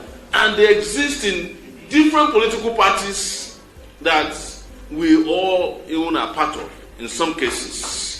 That is the truth. And as a result, we must tell ourselves the truth, that joining hands together is not an anathema. And nobody should be begging anybody to join hands together. You are about to sink to the bottom of the sea. Tinubu came to finish what the rest have started, starting from Babangida. And if you look at Nigeria today, Babangida is still part of the political equation. You look at Nigeria today, Obasanjo is still part of the political equation, especially for those of you who do presidential candidacy and you go to their house to seek endorsement. You are as guilty as they are. You must cut away and cut yourself from the rotten past. And that is conversation I had with Wale Oguni last night. He called me that I shouldn't abuse anybody here today, and I promise I won't abuse anybody. But I must not do a disservice, not to tell you the truth, that we are all responsible for where we are today. And in some ways, our responsibility emanates from the fact that a lot of us in the left are tired, but we don't want to accept that we are tired and fact that fatigue has set in. There is no link between the radical past and the current. We are not growing younger, newer, ideological radicals. We are just maintaining, a safe way of existence. And as a result, my call is on all of you who want to change the country. Let's all radicalize now. Don't let it make it look as if those of us who are radical are the outliers. Because I hear from most of you all the time, Sowore's zone is too much. Of course, my own has always been much and too much, since I knew consciously that there's no way you can save this country without revolutionary zeal.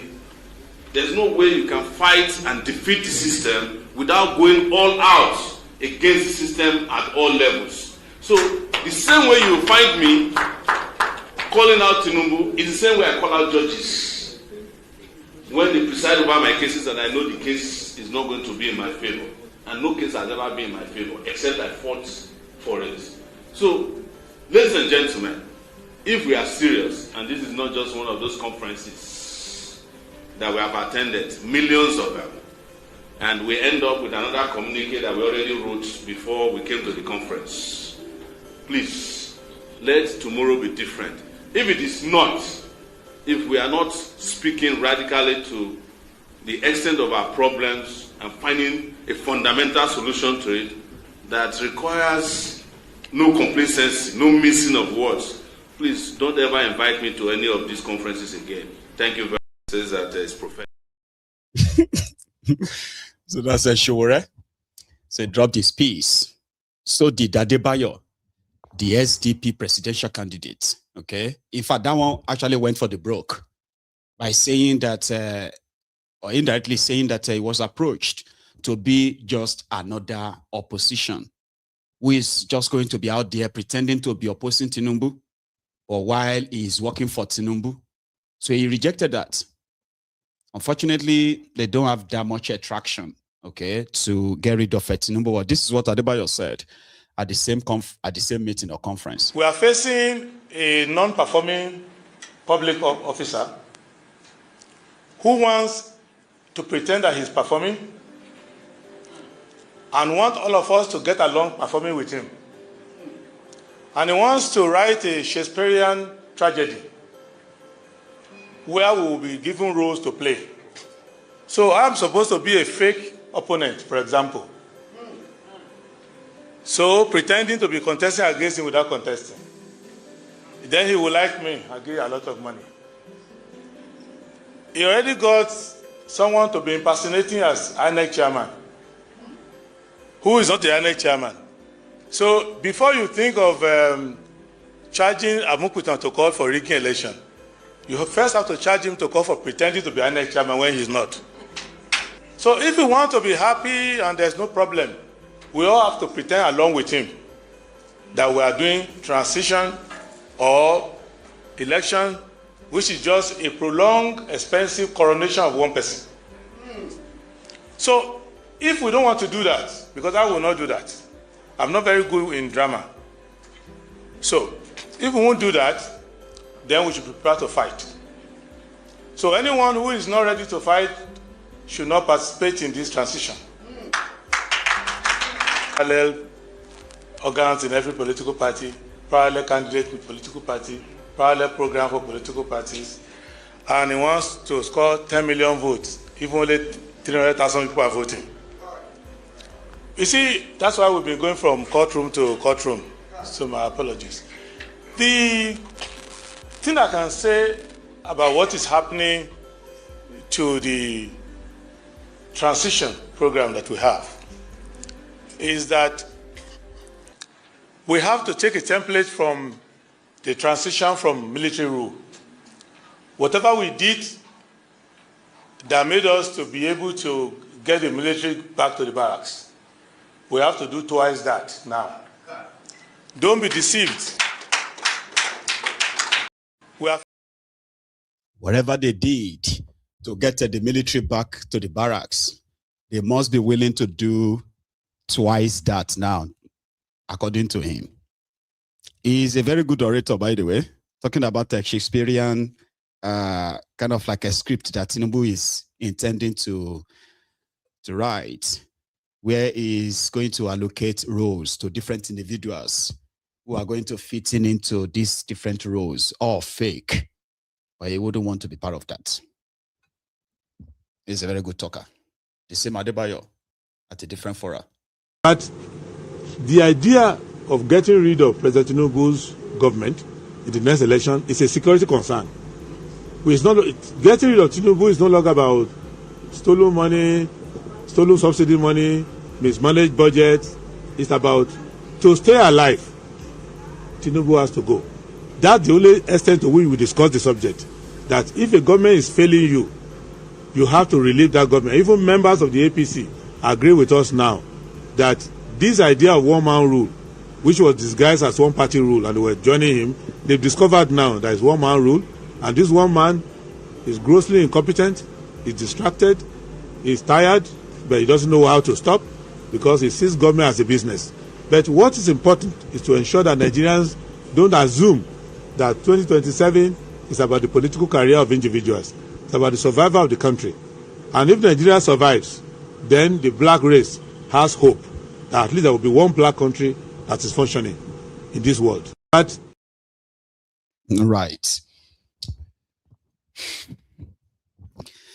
Again, like he said, we'll see how that is going to also play out. I was going to take you to Senegal. And this is the reason why I am taking you to that Senegal. About 2 years ago, on this platform, we celebrated the success of the duo of Faye and Sonko, Osman Sonko, all right? So their story captivated the world when the then ruling government in Senegal did everything possible to cut down the growing popularity of Sonko. Sonko, Osman Sonko, right, was maybe like the favorite, especially for the young people in Senegal. Then he got charged for defamation, okay? And he was convicted of that same charges, defamation, which automatically disqualified him from running for office of the president of Senegal. Well, he has a friend, Faye, who is now the president, by the way, then it was just like one of his kind of like close allies at the time. So he decided, while he was in prison, he decided that Faye should probably just go on and be the face of the revolution. And guess what? They went into that election and they defeated the ruling government. The fear of that ruling government, the then president, right, finally materialized, came to pass. So they lost. It was a landslide. Not only that they controlled the parliament, they controlled the presidency of the country. So a lot of people felt like this was going to probably be, a golden age kind of time in Senegal. Young people, young leaders. Many of us from other parts of Africa quite looked up to them. And we even mocked some of us then that while in Nigeria, you will see 30-something-year-olds, 40-something-year-olds who are all social media sellers for the criminal politicians that they are supporting. While young people are aspiring to lead their country. We're using these guys as examples. So when Faye became their president, okay, he appointed Sonko as his prime minister. So it was going to be like, oh, this is going to be a good teamwork. And everything was fine at first. Then Senegal started facing the true, real economic crisis. No, well, they have been in that economic crisis, which also hated their own emergence, like how they ascended to power. So the World Bank, the IMF, Sonko is the type that believes that any money given by this imperialist in Koto, this Western world, is this to steal the resources of Senegal and at the same time impoverish them. So their deal, Sonko's mind was like, their deal is anything that these Westerners want to do, they shouldn't give them money. They don't want their loans. They would rather want them to develop their resources inside Senegal. But sadly, Faye, because he's the president now, he's the one that everybody is calling on, all right? He went on to go and collect these loans. That disagreement and many other things and other of their policies, right? They have this disagreement. So the relationship started going sour about a year after they assumed power. Then it became very terribly sour, like about 2 years in power, in that government. So Faye couldn't take it anymore. He sacked Sonko last week as the prime minister, dissolved his government, which means all those guys who are like the members of their whatever, right, probably influenced by Sonko, they were all removed. So he reappointed those he trusted, and he went on with all his policies that Sonko opposed. Then what can be called a twist of fate, something happened.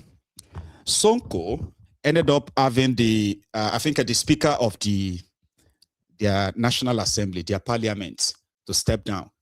And then he, as a senior party member as well, was able to replace that person and got elected as the speaker of the parliament.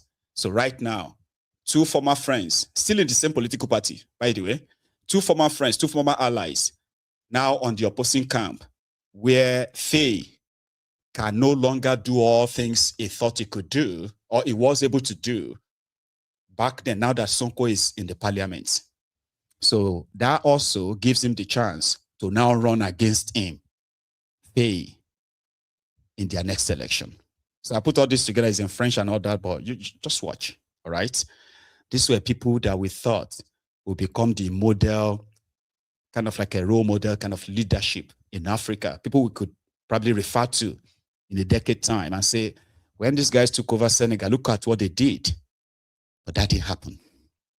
As we speak, I'll take you to Senegal, then I'll take calls. ñi nangu votel monsieur Ousmane Sonko ñu ngi toll ci 132 donc am nañ 132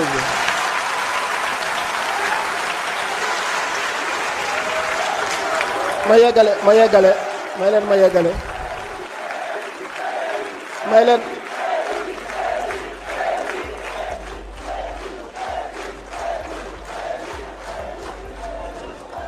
yeggale amul kenn ku ko contre am na ku maandu am na benn bu maandu bulletin nul amul tam 0 la. Et donc monsieur Ousmane Sonko ayant obtenu 132 voix est élu président de l'Assemblée nationale du Sénégal.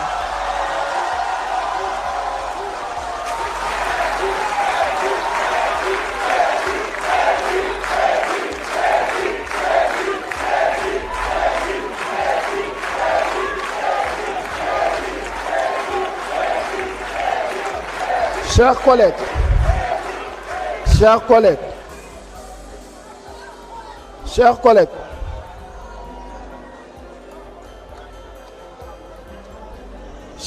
chers collègues,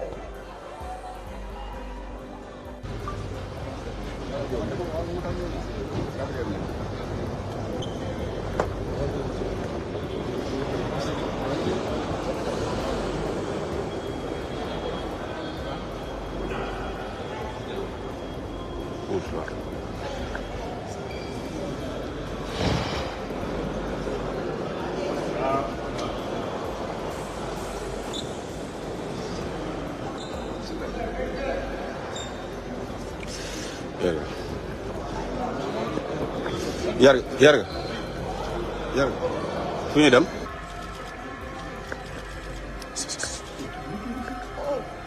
madame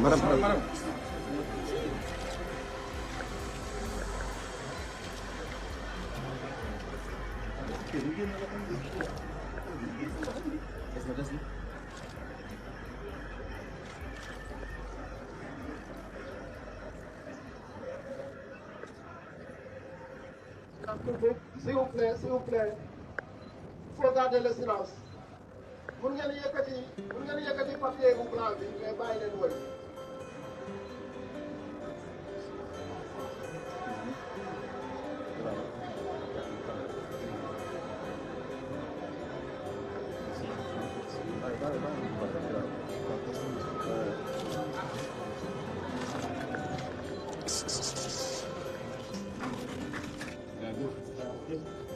Félicitations.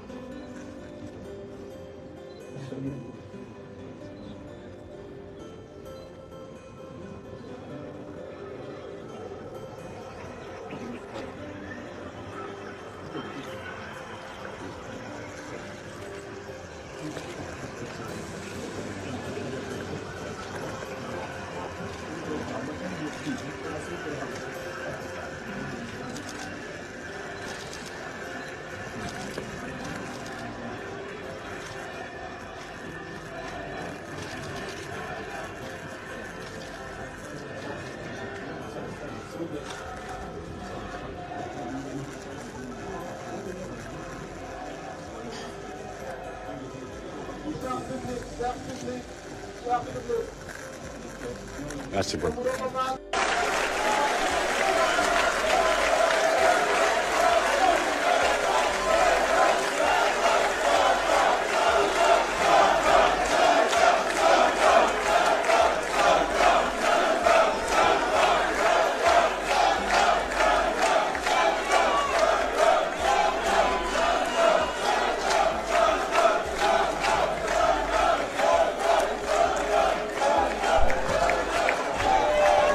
Merci beaucoup. Chers collègues,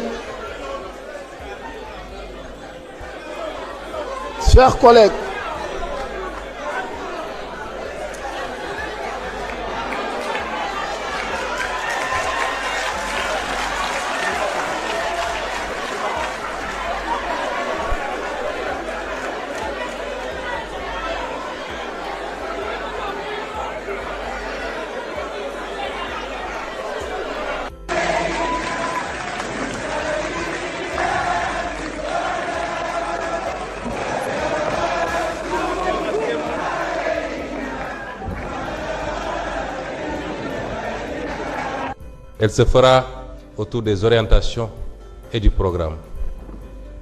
Sur quoi devrons-nous entendre désormais avec l'exécutif? Quels sont les engagements qui ont été pris récemment sur la question liée à la restructuration? Quelles perspectives pour le maintien du pouvoir d'achat et éviter de faire subir aux Sénégalais les conséquences d'une augmentation? Quid de la justice et du jubal jubanti? Autant de questions qui devront fonder les discussions sur l'année avec le président de la République pour pouvoir envisager de continuer à l'accompagner dans la sérénité, le parti, l'Assemblée nationale, les majorités que nous détenons aussi bien dans l'opposition qu'au niveau de l'exécutif. Et j'en appelle donc à la responsabilité, au sens du dépassement. On ne peut pas être dans un système d'hyper-présidentialisme au Sénégal aujourd'hui. Et la configuration actuelle en a décidé ainsi. Mesdames et messieurs les honorables. For my friends. So Sonko, that guy, yeah, that's Sonko. So he's a Pan-Africanist, kind of, the one that doesn't believe in this Western, imperialism or this Western dominance where resources of Africa is kind of like they are taken like so cheaply. So to him, Africa shouldn't go cap in hands begging these guys. And he kept reminding the president that that's our stand. You have to take your stand. We fought to drag Senegal away from France. All right? You can't take Senegal back to France. But Faye is the president. He is the one people are cursing, blaming, abusing, and the rest of that. So he chose what he believed is the easiest way out to save Senegal. It's still not working. So the country is battling serious economic crisis to the point that I think they are paying, they are servicing their debt to the tune of $2 billion, I think, every year or thereabout, which have so much adverse effect on their country and their economy. So it is the clash of ideology, right? By the way, so it is not about ego or anything. No, it's just clash of ideology. Don't do this. No, I have to do what I have to do. No, don't do that. I have to do what I have to do. Okay. If you disagree with me, then maybe we shouldn't be working together. And then he sacked him, dissolved the cabinet. So right now, Faye is in court to challenge this because Stone Cold's influence is really, really that massive that despite Faye being the president, okay, he has no real control over the parliament or the party per se. Stone Cold still wielded that much influence that the way this whole thing played out, now he's the speaker. So whatever Faye wants to do, he's got to pass through him. And that is why he's promising them that he's never going to use his position to antagonize the president or the executive branch. Okay, he will take his responsibility as he should in the interest of the Senegal people. So we are going to pay attention to what's going on there now, right? As you might begin to see Stone Cold for president again. You know, one thing I'm not clear about is that if Faye committed this conviction, and that will allow him to run for president, because people are already saying that he's going to run for president against his power. Well, let's go to Nigeria. Still talking about elections, though, by the way. You have those who are currently licking their wounds simply because of what APC did to them. One of them is Pa Ned Nwoko, Regina's ex-husband. He was with Charles on the rise yesterday, talking about the aftermath of the APC primaries. He said he was promised an automatic ticket when he joined APC, only for them to take it away from him and give it to Okowa. So they betrayed him, basically. The legacy APC members have been shoved aside. And the new guys that came in took over practically everything. Yeah, but was that the prize that was given to them for them to move into the APC? Well, it must be because... well, if you're not aware of it, then you're clearly not a man with an ear to the ground in your own state. I, myself and others were promised that there would be discussions. Right. on the new structure of the party. And we believed that there would be some... Who promised you that? Oh, come on, the former chairman. Right. The former chairman, Alhaji Gunuje, who was the national chairman. We had meetings. We had meetings with him and he and other leaders of the party, and we were assured that there will be some sharing formula, power sharing formula. You know, we're even told, for example, that the state ESCO, you know, will be dissolved, and that there will be nominations to enable the old AP to you know, get a foothold into the government. But that was never done. It was never done. And of course, Ganduje is no longer the chair. Of course, yes. That was the problem. That was the problem, you know. So I certainly was told before I came into the party that there will be an automatic ticket for me. And why would I just live like that without making sure that I have a secure... Right. So that promise was broken, basically, because it wasn't an automatic ticket. I mean, you had to compete for the ticket. Yes. Yes. If independent evidence ultimately showed that Ifeanyi Okowa genuinely won fairly, would you concede publicly and ask your supporters to move on? No. Because you know that look, I was there. I have the evidence. I have the video. Look, you cannot convince somebody who is innocent to say I am guilty. It's not possible. Indeed. It's not possible. Right. You know, we won the primary. So when will you know in 98 words. Right. All that Ifeanyi Okowa did was just to show evidence of one ward where there was... So you won all the wards? No, I couldn't have won his ward. Right. That would be foolhardy of me to think I will win his ward. Because you won the majority of them. Of course, yes. Right. Okay. Yes. So when are you likely to know what the decision is about this? I don't know, but I'm sure that the National Party will... at the legacy episode. So, Pa Ned Nwoko is counting on the people in APC to do the right thing because he felt cheated. You know what I mean? Like the shortchanged him, apart from promising him an automatic ticket when he joined APC. It's like the last comer or the late comers got it after him, before him rather. There's a place called Ogidi in Kogi State. If you are from Kogi State, Adeza, you watching? Adeza. Here is the people of Ogidi calling on the Olodu of Kogi, their governor. So please do something about this terrible road.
Ogidi na-eme protest because of mmiri Ogidi edebere na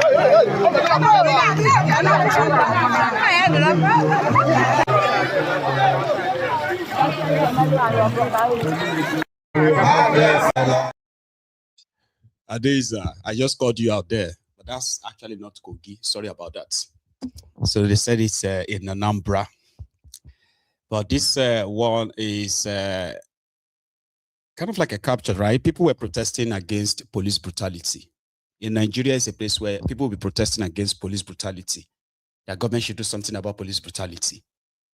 And the next thing that will happen is that police will start brutalizing them again. Like police guilty, police brutality, end police brutality.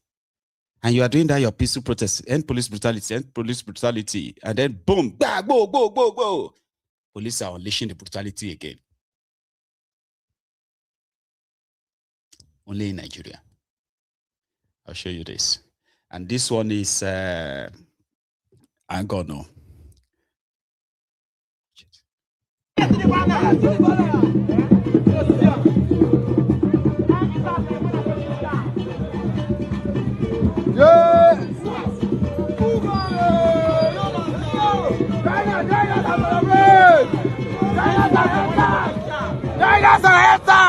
Police brutality! Police brutality! Answers! Yeah, so.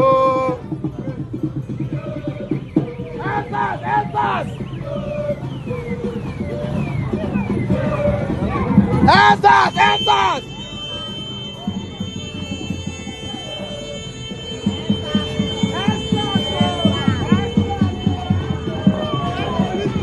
Police brutality!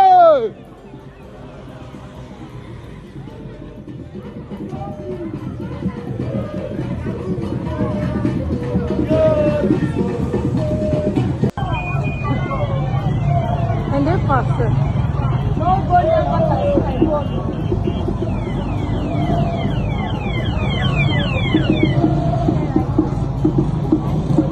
I see.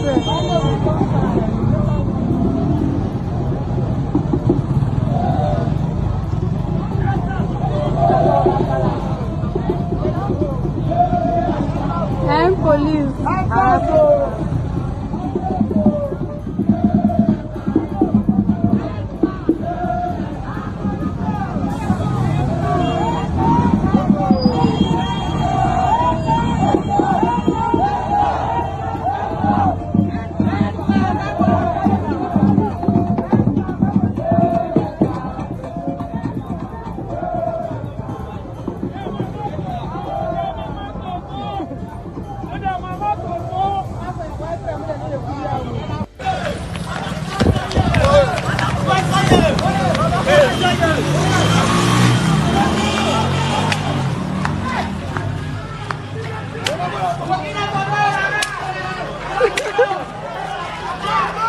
Open gun sound.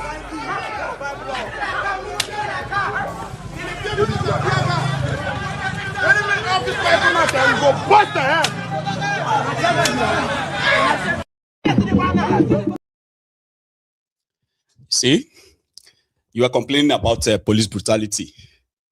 And while you are doing your peaceful protest, police started shooting to disperse you, just to give credence to your protest. And say, okay, yeah, is that why you are protesting? Yes, because police are brutalizing us. So we want that to stop. And then the police turn around and they're bah, bah, bah, bah, bah, bah, bah, everybody shooting them. Crazy, yeah? Well, they say that if you want to go for protest in Nigeria, you need to go and Google what are the equipment or the materials needed to participate in the protest in Nigeria.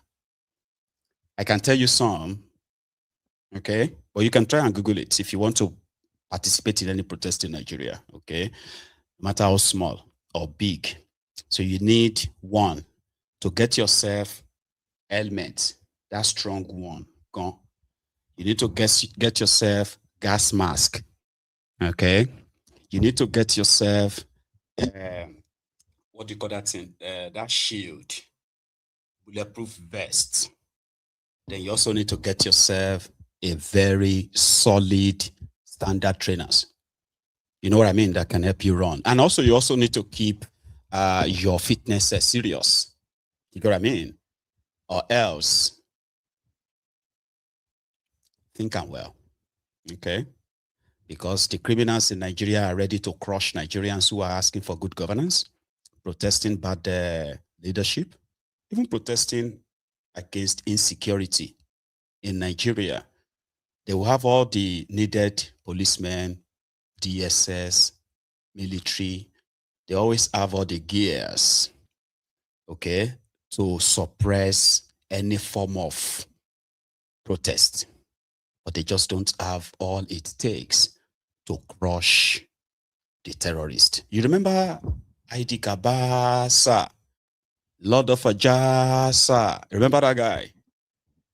He has added his own voice to the state of insecurity in Nigeria. Like many others too, you know, those artists, they are beginning to speak up too. Yeah, they are. It's so sad now that we have gotten used to evil. Nigerians have gotten used to the killing. We have adjusted to the darkness that has covered this country. The government of the day is not taking action. And it's so sad that even when we are supposed to speak up, people pick political divides. We make all of this thing political, we make it religious, we make it ethnical, we make it tribal. And I am saying this, the devil is devouring us in Nigeria. Evil is devouring us, and it's so sad. Whatever name they call it, banditry, terrorism, is eating us in Nigeria. They are taking our loved ones. Parents are no longer at ease sending their kids to school. An innocent teacher was beheaded. A woman, the last time, a woman was carrying her child and was praying that the child should not have died. A guy that was already dead should not die. And the next minute, another challenge will come up online where people start to work on trends. Comic relief will come, and we keep readjusting like frogs in boiling water. There is a need. If there is a darkness over Nigeria, whether it's from the government or from any forces that is coming from, it needs to be broken. Nigerians, if you have a voice, speak up, speak up. This thing is getting close to home. It's getting close to home. And the way I've been feeling in the last few days as regards this killing is as if these terror guys, they are even the ones in government. The way it looks now, because you can't tell me that the government can be this helpless, that people died. Nothing solid has actually come from the government. Nothing solid has come. I see when some of these things happen in the United States, the emphatic way that the presidency will talk, that will come after you, we will get you and will gun you down. But what do? We get to rehabilitate these same guys that have caused mayhem, that have caused families to cry, that have caused pain. We say that we are rehabilitating them, we are bringing them back into the system. Nigerian government, do something about this. I'm highly disappointed of Nigerian government because the Nigerian government we are highly disappointed in them due to foreseen circumstances. Definitely, I'm one of those people who are proving people should die in coronavirus is more better than people should die in hungers. Hunger kills more than coronavirus because some people are less privileged. Due to foreseen circumstances that I said it, some people are less privileged, which they are based on daily pay, which are not even based on salaries. But our government thinks that the knockdown is the best solution to coronavirus, and proving it to an extent and to the levels of alacrity that if someone die in coronavirus, it's more efficient to die in hunger, because some people will be at indoor. There's no way to make a. They don't care. That's just the summary. They don't care. So Kolu returned back to Lagos anyway after the show of shame called the primaries, okay?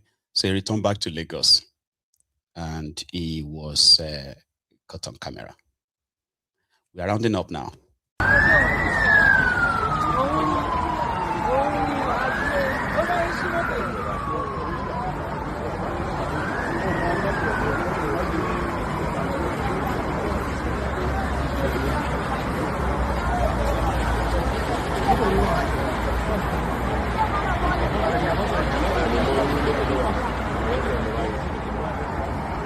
Wow. Oh God.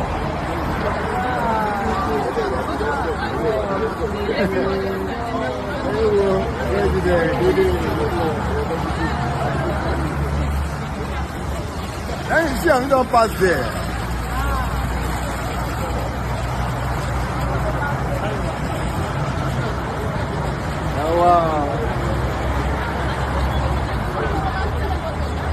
All this are way past now. Where in there? Who's inside there now? Where in there? All this one now.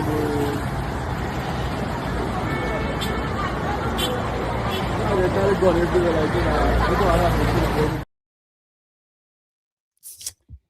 Anyway, so I want to say thank you to us. But a quick reminder as well, by the way, if you haven't liked the broadcasts, please do before you leave, okay? And share it as well. And also subscribe onto the channel too. So this is us now arrive at the end of the program. So we're going to draw the curtains now. So thank you so much for your time. And I am going to see you another time, okay? So until then, you all have a great Idil Adha, that's Ileya tomorrow, and you should send my meat because I've not actually eaten Ileya's meat for the past 14 years. That's quite a while. So you should all have a great Ileya, and please join me another time. Good night.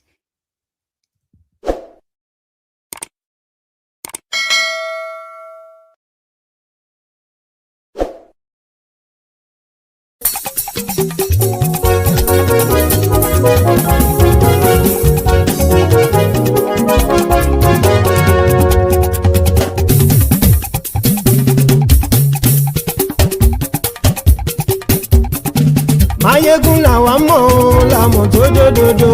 Mayegun dayari Mayegun number one. Mayegun làwa mọ̀ làmọ̀ tó dòdòdò. Mayegun dayari Mayegun number one. Mayegun ti dé o ọ̀rẹ́ ara ìlú. Mayegun dayari Mayegun number one. Lórí Facebook lórí YouTube. Mayegun dayari Mayegun number one. Gbogbo bó ṣe ń lọ ni Mayegun já wa sí. Mayegun dayari Mayegun number one. Àṣírí ọ̀jẹ̀lú kì í bò níbẹ̀ o. Mayegun dayari Mayegun number one. Bó bá ṣe eré àní Mayegun máa wí. Mayegun dayari Mayegun number one. Ó sì tún ṣe eré wàá gbọ́ níbẹ̀ o. Mayegun dayari Mayegun number one. Mayegun dayari political. Mayegun dayari Mayegun number one. Godfatherism kò sí lọ́rọ̀ Mayegun. Mayegun dayari Mayegun number one. Ẹ farabalẹ̀ sẹ́ o kẹgọ́rọ̀ lẹ́nu o. Mayegun dayari Mayegun number one. Àní Mayegun làwa mọ̀ tó dòdòdò. Mayegun dayari Mayegun number one.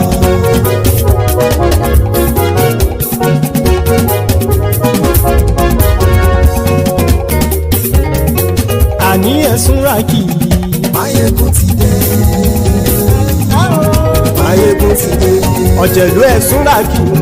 Mayegun ti dé. Àní ẹ̀sùn ràkì. Mayegun ti dé. Lórí Facebook. Mayegun ti dé. Àní ẹ̀sùn ràkì. Mayegun ti dé. Lórí YouTube. Mayegun ti dé. Àní ẹ̀sùn ràkì. Mayegun ti dé. Bọ́ bàbá gbé wúrẹ́. Mayegun máa wí. Àní ẹ̀sùn ràkì. Mayegun ti dé. Ijó ìgbádìyẹ. Mayegun máa wí. Àní ẹ̀sùn ràkì. Mayegun ti dé. Pẹ̀sìdó bá rúfin o. Mayegun máa wí. Àní ẹ̀sùn ràkì. Mayegun ti dé. Kí gómìnà kówó jẹ. Mayegun máa wí. Àní ẹ̀sùn ràkì. Mayegun ti dé. Ọlọ́pàá ti ń darí bá. Mayegun máa wí. Àní ẹ̀sùn ràkì. Mayegun ti dé.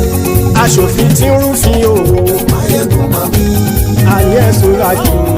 Mayegun ti dé. Òpùrọ́ olóṣèlú. Mayegun máa wí. Àní ẹ̀sùn ràkì. Mayegun ti dé. Ọ̀jẹ̀lú ẹ̀sùn ràkì. Mayegun ti dé. Àní ẹ̀sùn ràkì. Mayegun ti dé.